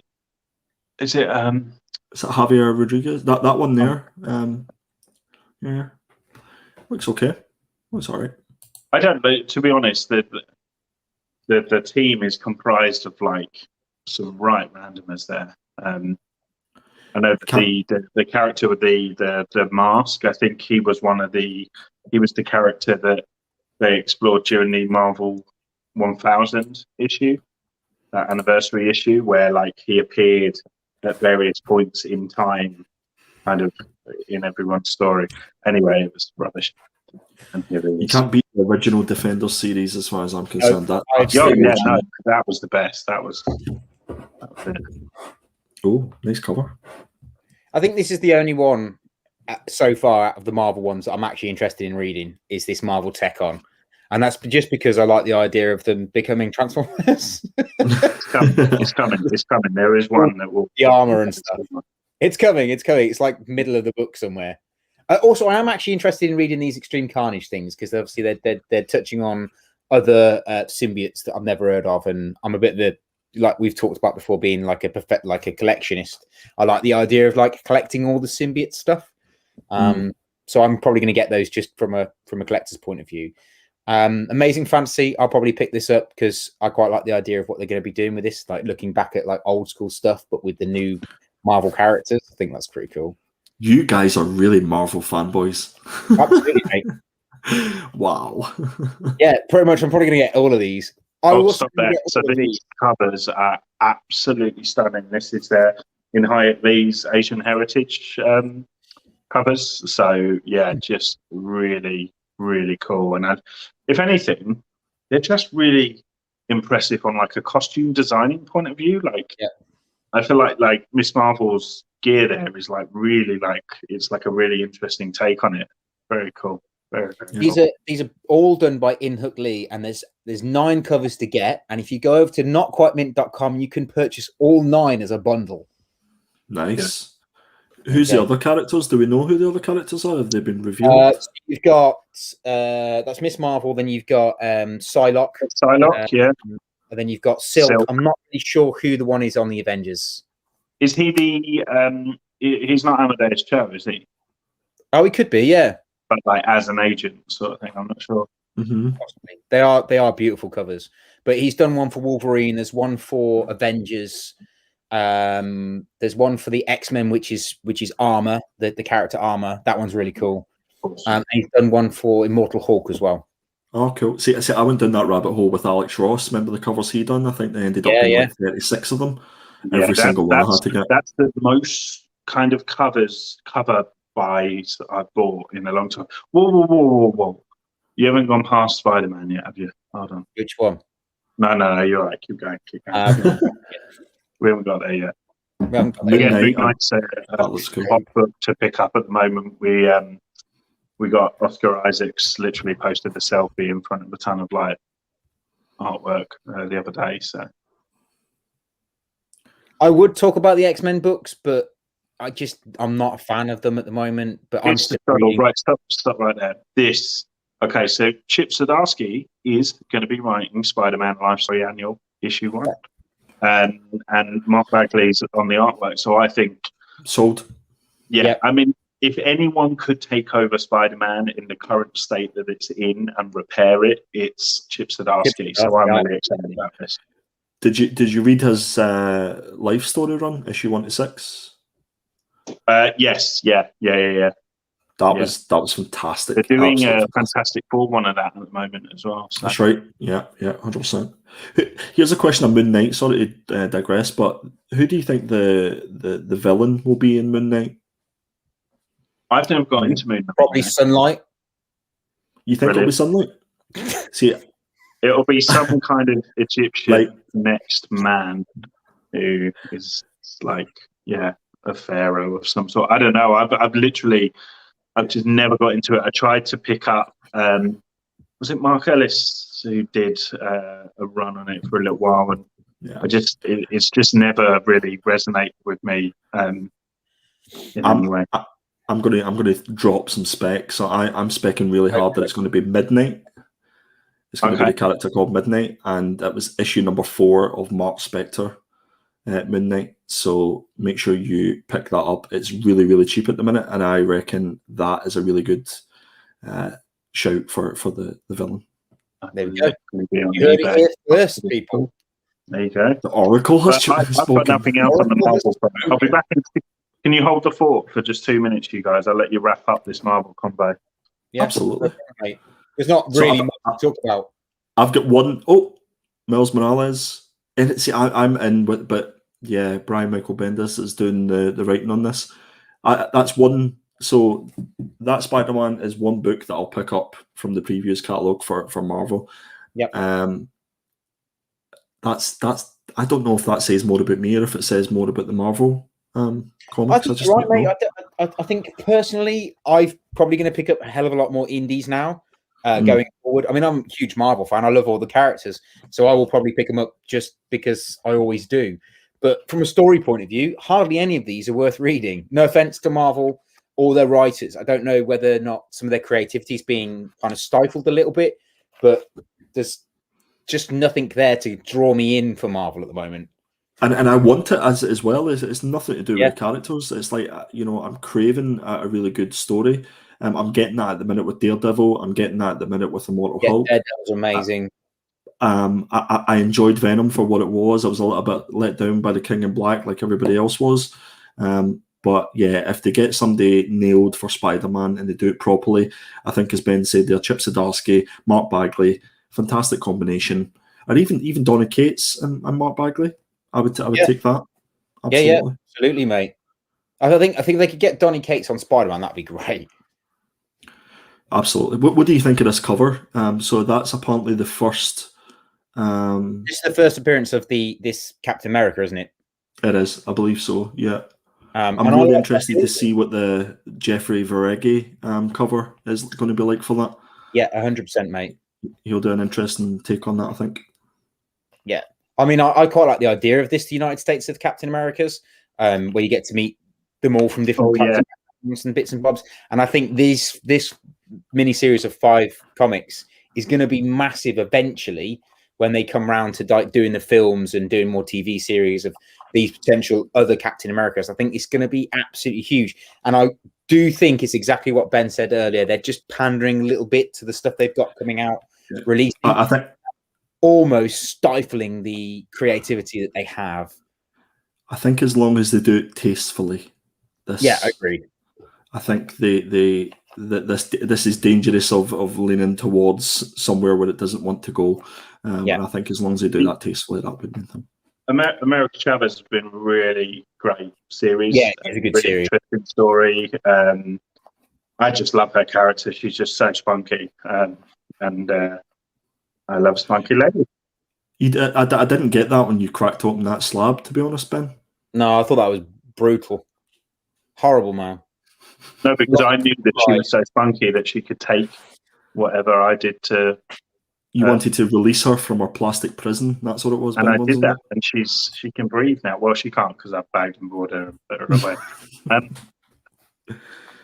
This looks like a fun scene. So this confirms then that Donny Cates will be continuing on that Thor run. Yeah, and I believe good Thor news. is by far the best comic going at Marvel at the moment. 100%. I think. More than it was Daredevil? Venom, but after King Back. To be fair, Daredevil's pretty good.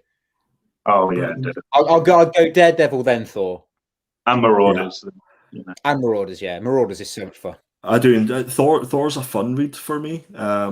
When you read it compared to the likes of maybe even Daredevil, because you have to concentrate on Daredevil, but for Thor you can just kind of it's a little bit like you go from Daredevil to Thor and then move to Strange Academy because you're just going to have a bit of fun reading Strange Academy. So yeah, it's quite an interesting comment that we've had from Gore Vidal.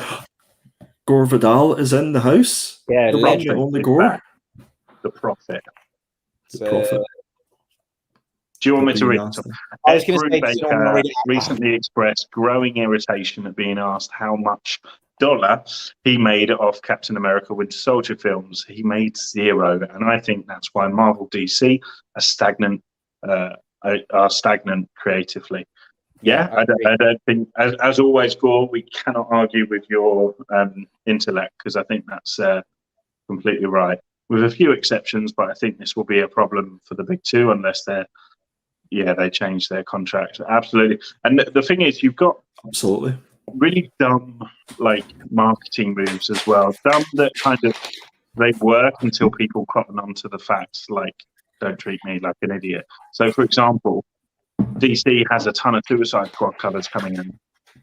And these are all covers, like film covers, that relate absolutely nothing to the book. And us fans will extend kind of invest in that, but at the same time, we're not stupid. Like you can't, don't do that. I don't know. It annoys me. I get that. I'm on that. I'm on this. I love that B cover as well, the Variant cover. This one down here, mate. Yeah.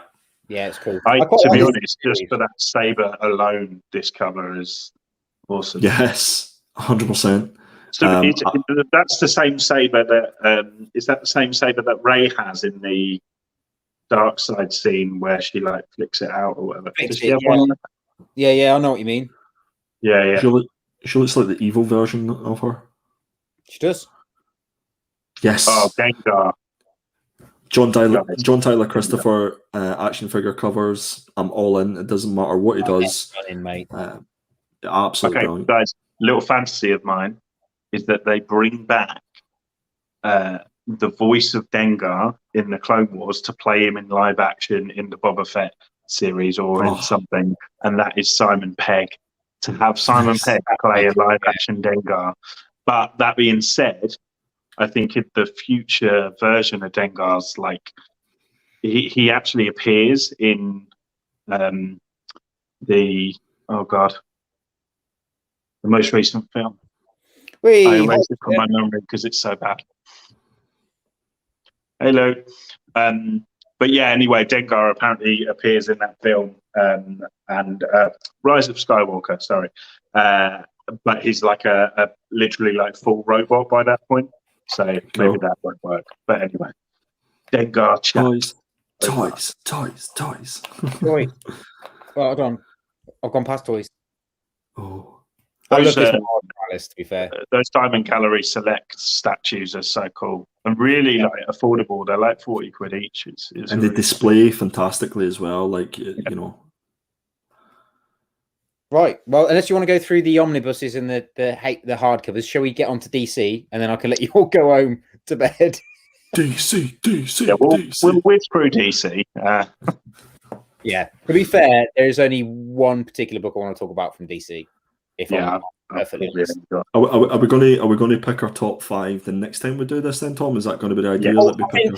I think in the comments, let me know what you think of how we've done it, because I know it didn't really work. However, I have an idea for next time. I think if all of us pick our top 5 from previews and then our top 2 from DC and top 2 from Marvel, we should whiz through it a little bit quicker. Picking 2 top for Marvel and DC is going to be absolutely horrifically. But if you don't have any, but it's just basically if you can pick the top 5 indies and then maybe your top 3 Marvel and DC combined, we'll talk about those. But if you can't talk about 3, then we just won't talk about them on your point of view.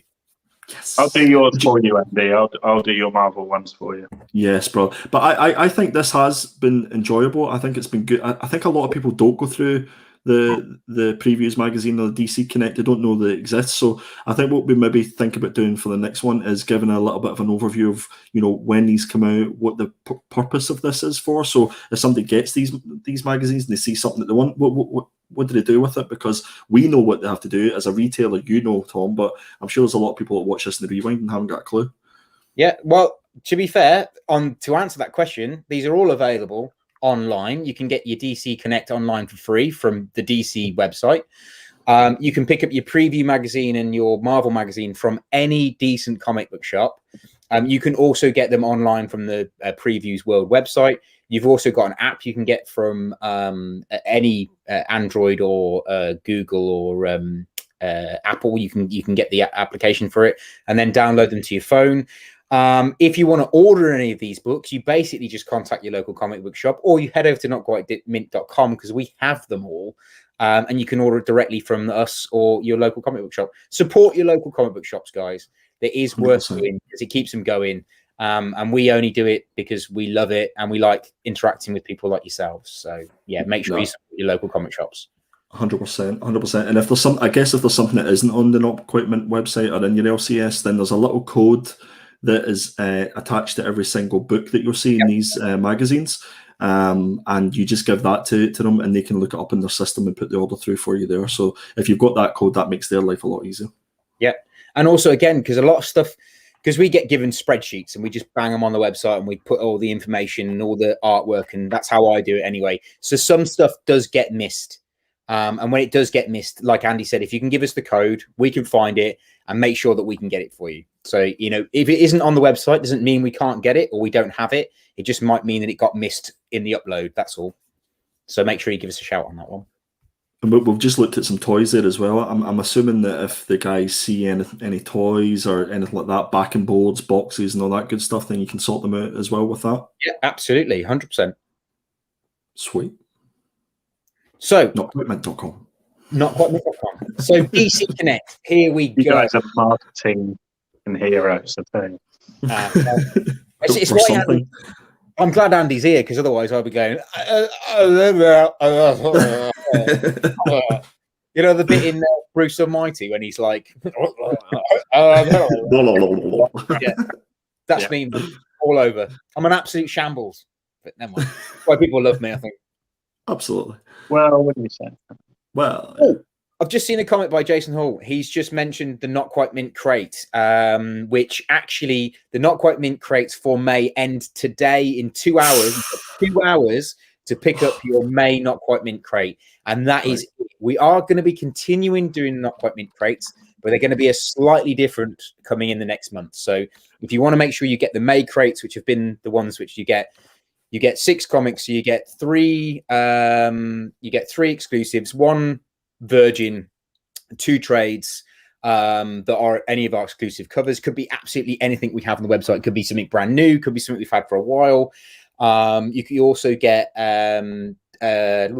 so you get 3 kind of random comics that come out of our back issue box, which could include keys, modern keys, old keys. There are some great stuff in there, guys. We've got some really old school Fantastic Four and really old school X-Men in there as well, which will get thrown into the crate. So it is worth going over there and pick up. You have 2 hours to go and get them. So make sure you head over there and get them. And we don't have that many left. Tick for the top. 100%. I can give those a big thumbs up. They're fantastic. Yeah, I mean, they've been well received. I'm really happy about. And they're so well packaged as well. Those BCW boxes that they come in are a stroke of genius, as opposed to just getting them all packaged up in a comic mailer. So, yeah, you know you're going to get them safe anyway. Yeah, man. Thanks, Andy. And I appreciate your really honest unboxing. So if you do want to see what a Not Quite Mint crate contains, head over to Perpetuals Comics and watch the unboxing video. And it is a legitimate one. Like, I made Andy do an honest review. I didn't want any like he's my mate kind of thing. So he does just give me a little bit of slating. I would have been brutally honest. The Killer Comics crew could have been no more after that unboxing. You do realise that? I'm still hoping. Love it. Right, DC, let's go. Let's do it. Let's get through this. Anyone want to talk about this Batman one? No? Okay. Anyone want to talk about this Batman one?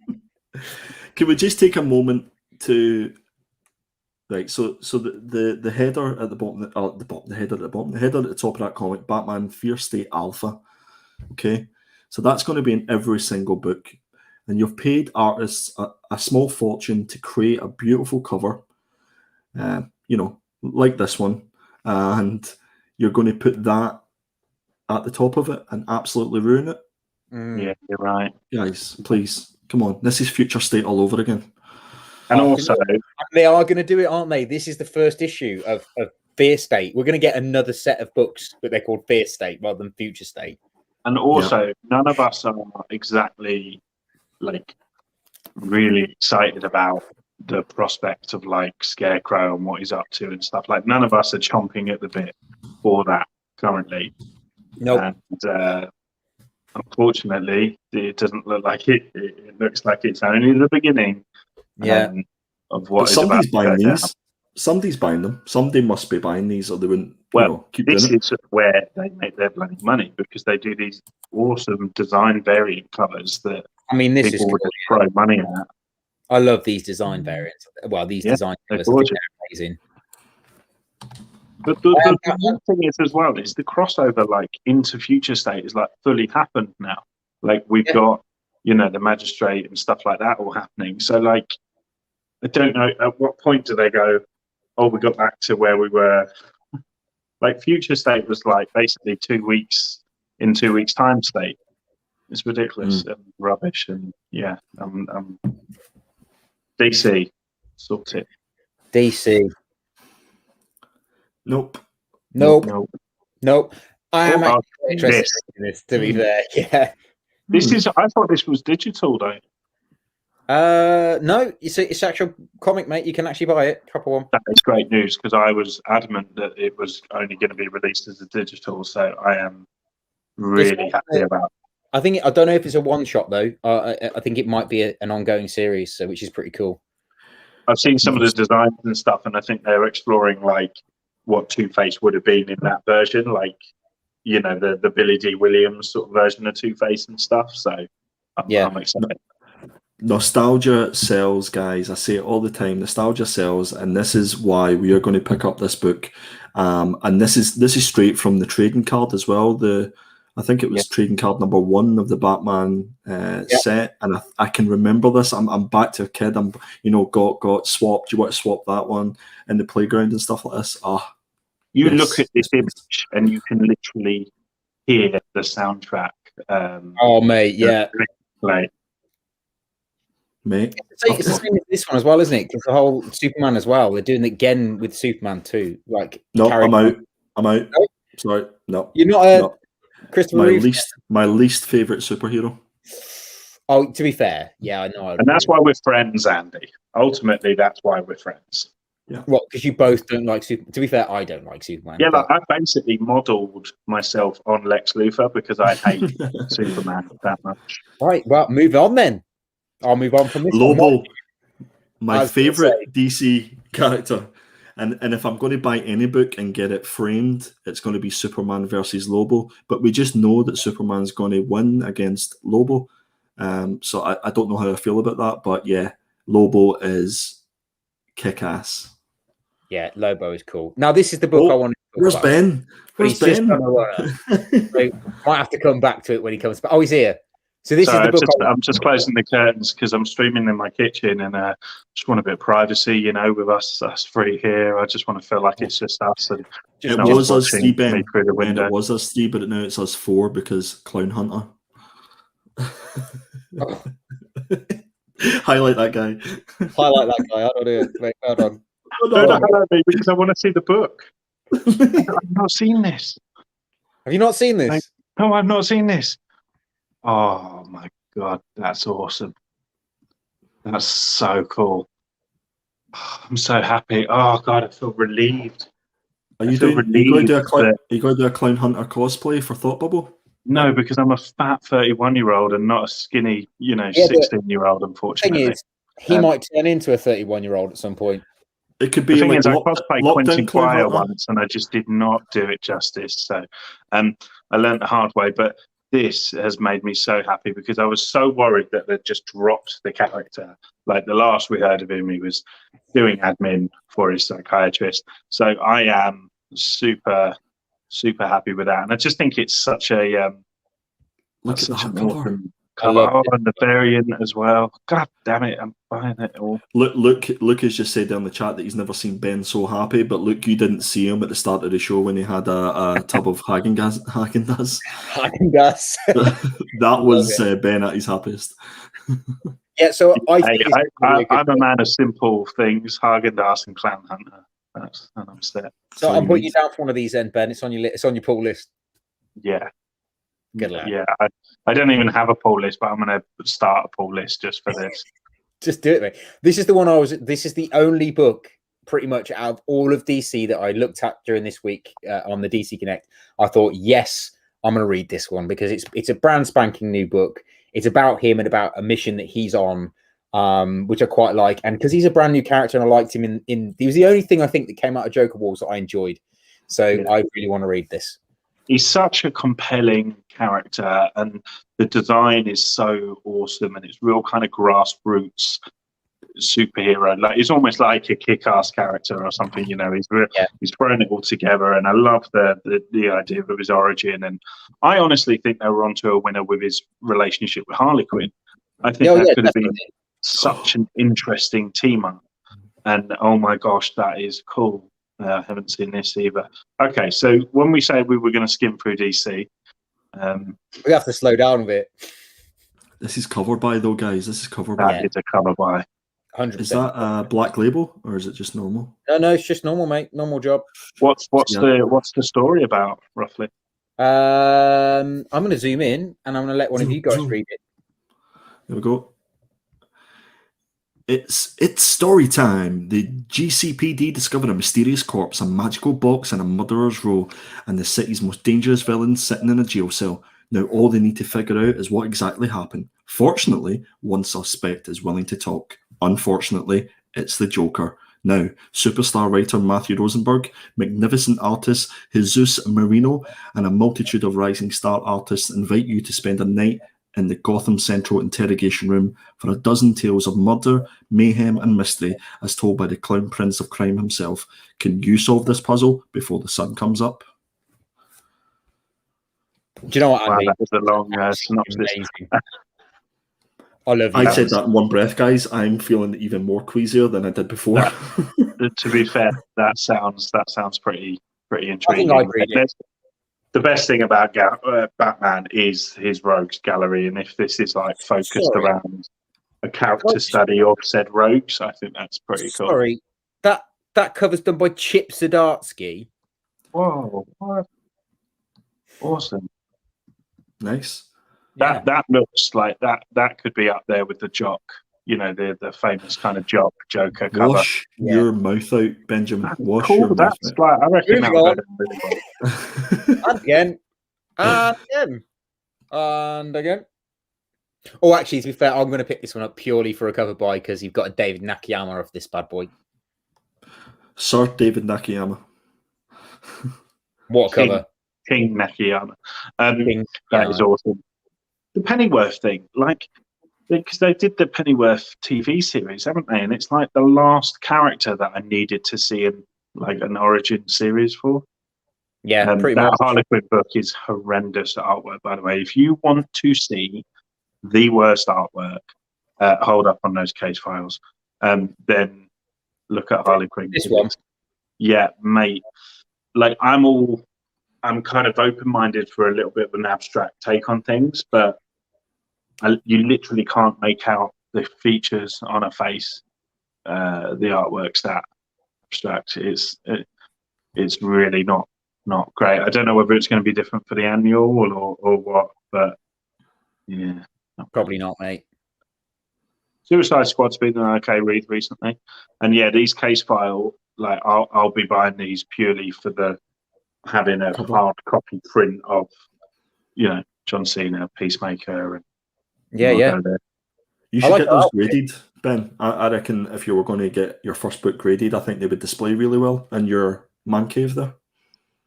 Send them to me, I'll grade them for you. Yeah. Yeah, nothing's jumping out at me, I have to be honest. Oh, King Shark, I want to pick up.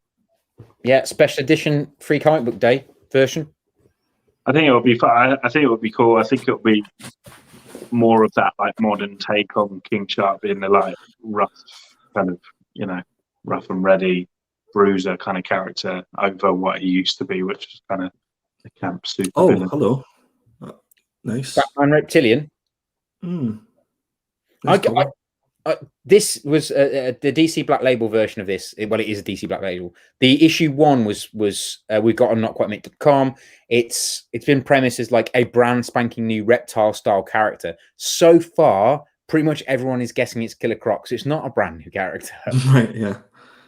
So I don't know how they've managed to fiddle around that saying it's a brand new character, unless it's a brand new Black Label character, but it's still Killer Croc.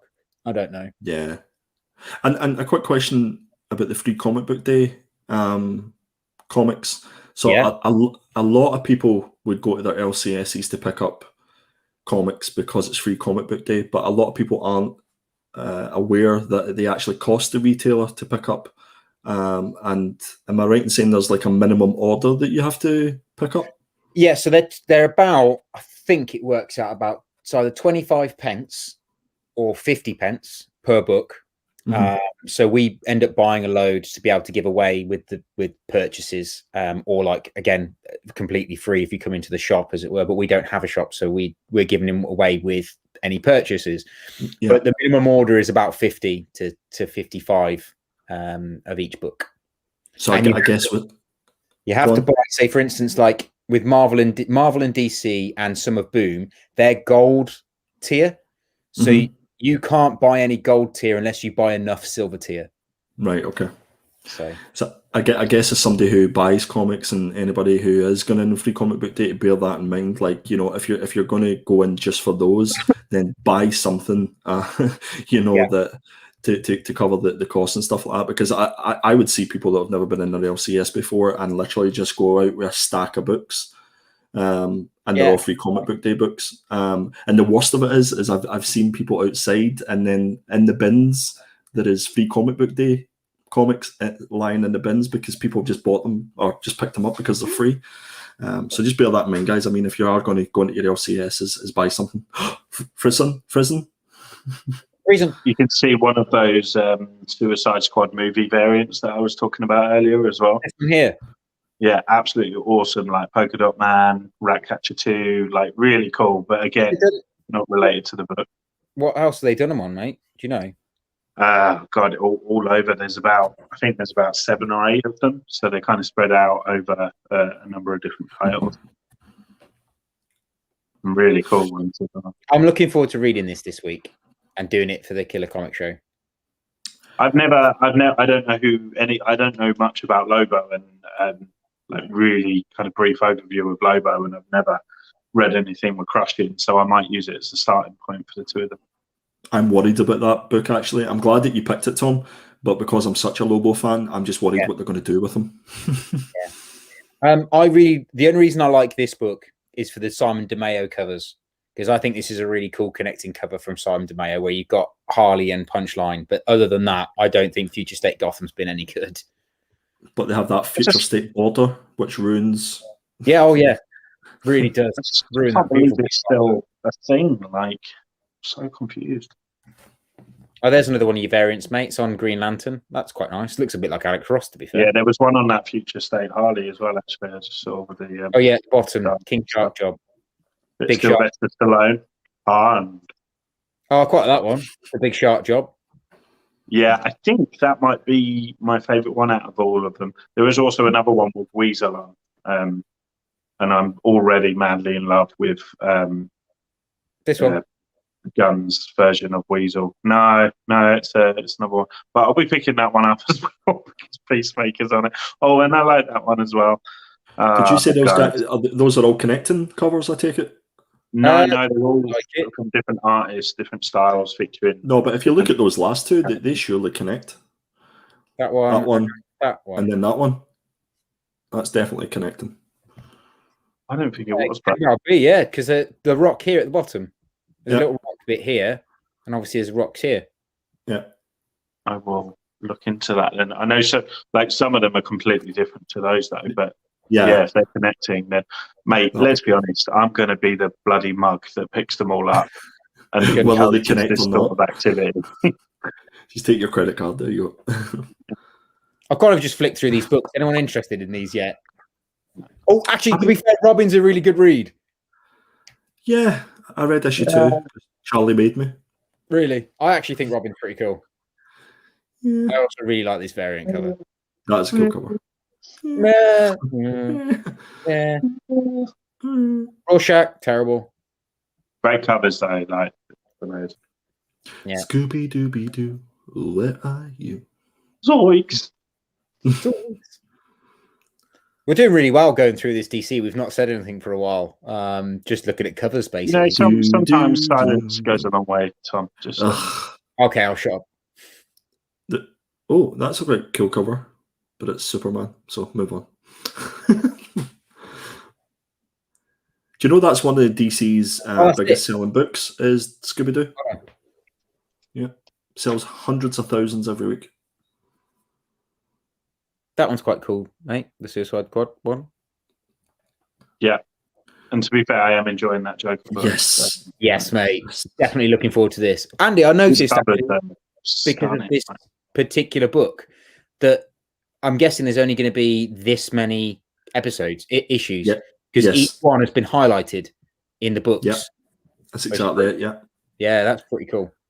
The John Jang cover is fantastic for issue 1. Oh, I wonder where you could pick that John Jang cover up from.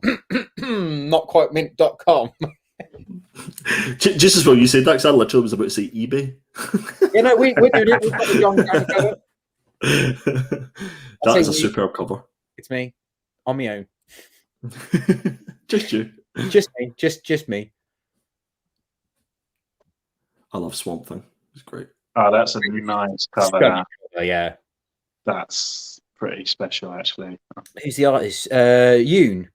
Jagoon Yoon, because this is the variant cover for this. They haven't shown the proper version, the proper cover yet. Wonder Girl, did anyone really like it? I like the first issue. Really loved Wonder Girl.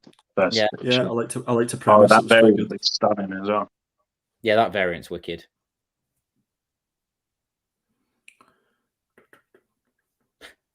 We definitely need. You know what? Like as much stick as we give DC, they're probably on the same level for me in terms of what I'm enjoying every week as Marvel. So it's not like they are the worst. I think both Marvel and DC are doing equally kind of poor stuff across the board. But this is The Murphyverse probably the is best title across all of DC, I think. so. Both of them, Batman White Knight and Curse of the White Knight, are two amazing books, well worth reading. Do you think this is better than Snyder? Yes. Yeah. Interesting. Do you not? Snyder was very good. It was arguably more important and pivotal in the Batman ethos than the White Knight books were. But the White Knight books are superb for anybody that hasn't read any Batman. You don't need to have read any Batman to enjoy the Murphyverse. Yeah, no, I'd agree with that. I think that's the joy of them, though. They're kind of non-consequential, to everything else, and I think that gives them a lot more creative freedom than that main title. No, without doubt. Oh, Guys, Clown Hunter is getting his own comic. I'm so happy. That's it. Boom. I am so sorry. We've been here 2 for hours, 2.5 hours. That was I enjoyed that, guys. Because I would have been, oh Jesus, put those away, guys. There's nothing there. Hey, I saw your hoodie, Rick. I've got some to spare, mate. I'll send them over. You are so handsome. But yeah, if if I wasn't spending 2.5 hours with some of my best friends, then I'd be sitting for 2.5 hours scrolling through my iPad looking at these books. So thank you for your time, guys. No, thank you. Honestly, mate, first off, thank you both for joining me on our first previews show, which will not be 2.5 hours next time we do it. And I think we can iron out some kinks here. And actually, thank you to the 5 people who have been watching consistently the entire time. So massive shout out to you and everyone that joined us in the chat. Huge thanks. I mean, 2.5 hours is a long old slog, guys. And any of you guys watching this on the replay who stuck around for the 2.5 hours, massive kudos to you as well. I think it's important to say, Tom, though, it's important to say I might have not joined at the start, but it's really interesting that Charlie couldn't finish. Hey, exactly, yeah. Story of his life. Yeah, story of his life, mate. So, on that note, I'm just going to put this out there. Anyone that has actually managed to watch this entire show for 2.5 hours, make sure you head over to notquitemint.com, hit me up, send me an email, then make sure you tell me you've done that. I mean, obviously, you'll know that because you've got to this point. And I will send you a free comic book from Free Comic Book Day. Just to say the code word, just That's exactly what I was going to do. What is the code word? Ice cream. Yeah. What was it? What was the ice cream? What was the ice cream? Yeah. What was the ice cream that Ben ate during this show? Nice. I like it. Nice. We should do that all the time, just to force people to endure. So watch it all the way through. Yeah. So okay. So before we go, guys, do you want to tell everyone what you've got coming up? So I think Ben, you would be up first if I push this button. There you go. Yes, so this week I have not 1 but 2 episodes of where it all started. So the series is really picking up now. I've done Spider-Man, I've done the X-Men, and tomorrow at 8 p.m. BST, it will be the turn of Captain America. And then on Wednesday at 8 p.m, it will be the turn of Iron Man. So I'll be looking at Tales of Suspense 39. So that's the Where It All Started series, which is basically a kind of look back, read through of the first ever appearance of various iconic Marvel characters. And of course, I will be present and accounted for on Thursday at 9 p.m. BST for the Killer Comic Show over on Geeky Guy Comics, where I will be joined by that guy and Charlie for the best comic book YouTube channel no one has heard of. The best YouTube channel nobody's heard of. Right then, Oracle, what's you got coming up this week, if anything at all? Absolutely nothing.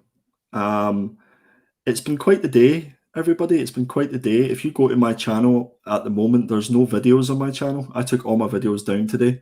I also took my Instagram down today. And I am here because of these guys and Charlie. So thank you for that. And I'll just leave it with some advice. Be nice to people. Not that hard. No, not that hard to be nice to people, man. Well, it is for me because I'm a prick, but it is for me a little bit as well because I've kind of got to the end of my tether with some people.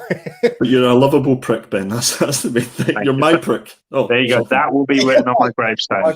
In fact, that's the new code word. You're my prick. Don't, because then Tom will just get a ton of emails just saying lovable prick, lovable prick. Yeah, my prick. Lovable prick, my prick. But I like, it's Monday. I can't wait for Thursday. Killer Comic Show. It's getting better and better and better, and we really enjoy it. I'm hoping to do some more panels and pints as well with James and Sean, because that's my second little bit of therapy. And I guess I need to consider relisting all my videos again. Absolutely, mate. Get those bad boys up. You provide a public service that not many people do in this community. So get back up. And Tom, what have you got going on? Well, okay, so I am officially back. So we'll be doing Key Comic Show every Monday from next week, but it will be tomorrow. So it'll be on Tuesday this week because I've got drill night tomorrow. So it's going to be a pre-recorded job, but every Monday night we'll be doing the Keys Comic Show going forward. It'll be the same sort of time, 8 o'clock. Hopefully I can do it live with these guys, but it'll depend if they're available. If not, it'll be a pre-recorded show. And then I will be on Killer Comic Show every single Thursday, as long as I don't get my beeper go off and I have to go off and save the world. But I will be on the Killer Comic Show every Thursday going forward as well. And also, guys, notquitemint.com is now officially a proper full comic shop. So we don't only just do exclusives. We can do your regular books that you might want to pick up from your local comic book shop. So please do head over to notquitemint.com, see what we've got, sub up the mailing list so you can hear about all our new stuff. If there's anything on there you don't see that we might be able to get hold of, just make sure you email me, send me the little code. I'll see what I can do and do a bit of wheeling and dealing because, Del Boy is my kind of inner spirit animal. So, that's it. That's pretty much what I've got going on. I definitely say you're more of a Rodney, but... Oh, that's true, to be fair. Geeky's Del Boy, I'm Riz Rodders. And I'm Trigger. Uncle Albert is probably more the suitable one for me. A very bad Oh, brilliant. And I just noticed that Craig Wallace is, I think he's joined my page and it's empty. That's nice one, Craig. Thanks, Craig. Support. What a hero. We could be heroes just for... Wait, did he join my page? No. He's probably not like this one either. No, listen, thanks so much, guys. And thanks to everybody that was watching. And we will see you all again on Thursday, I guess. Happy days. And as always, guys, as I always say, stay safe, stay sexy, and see ya.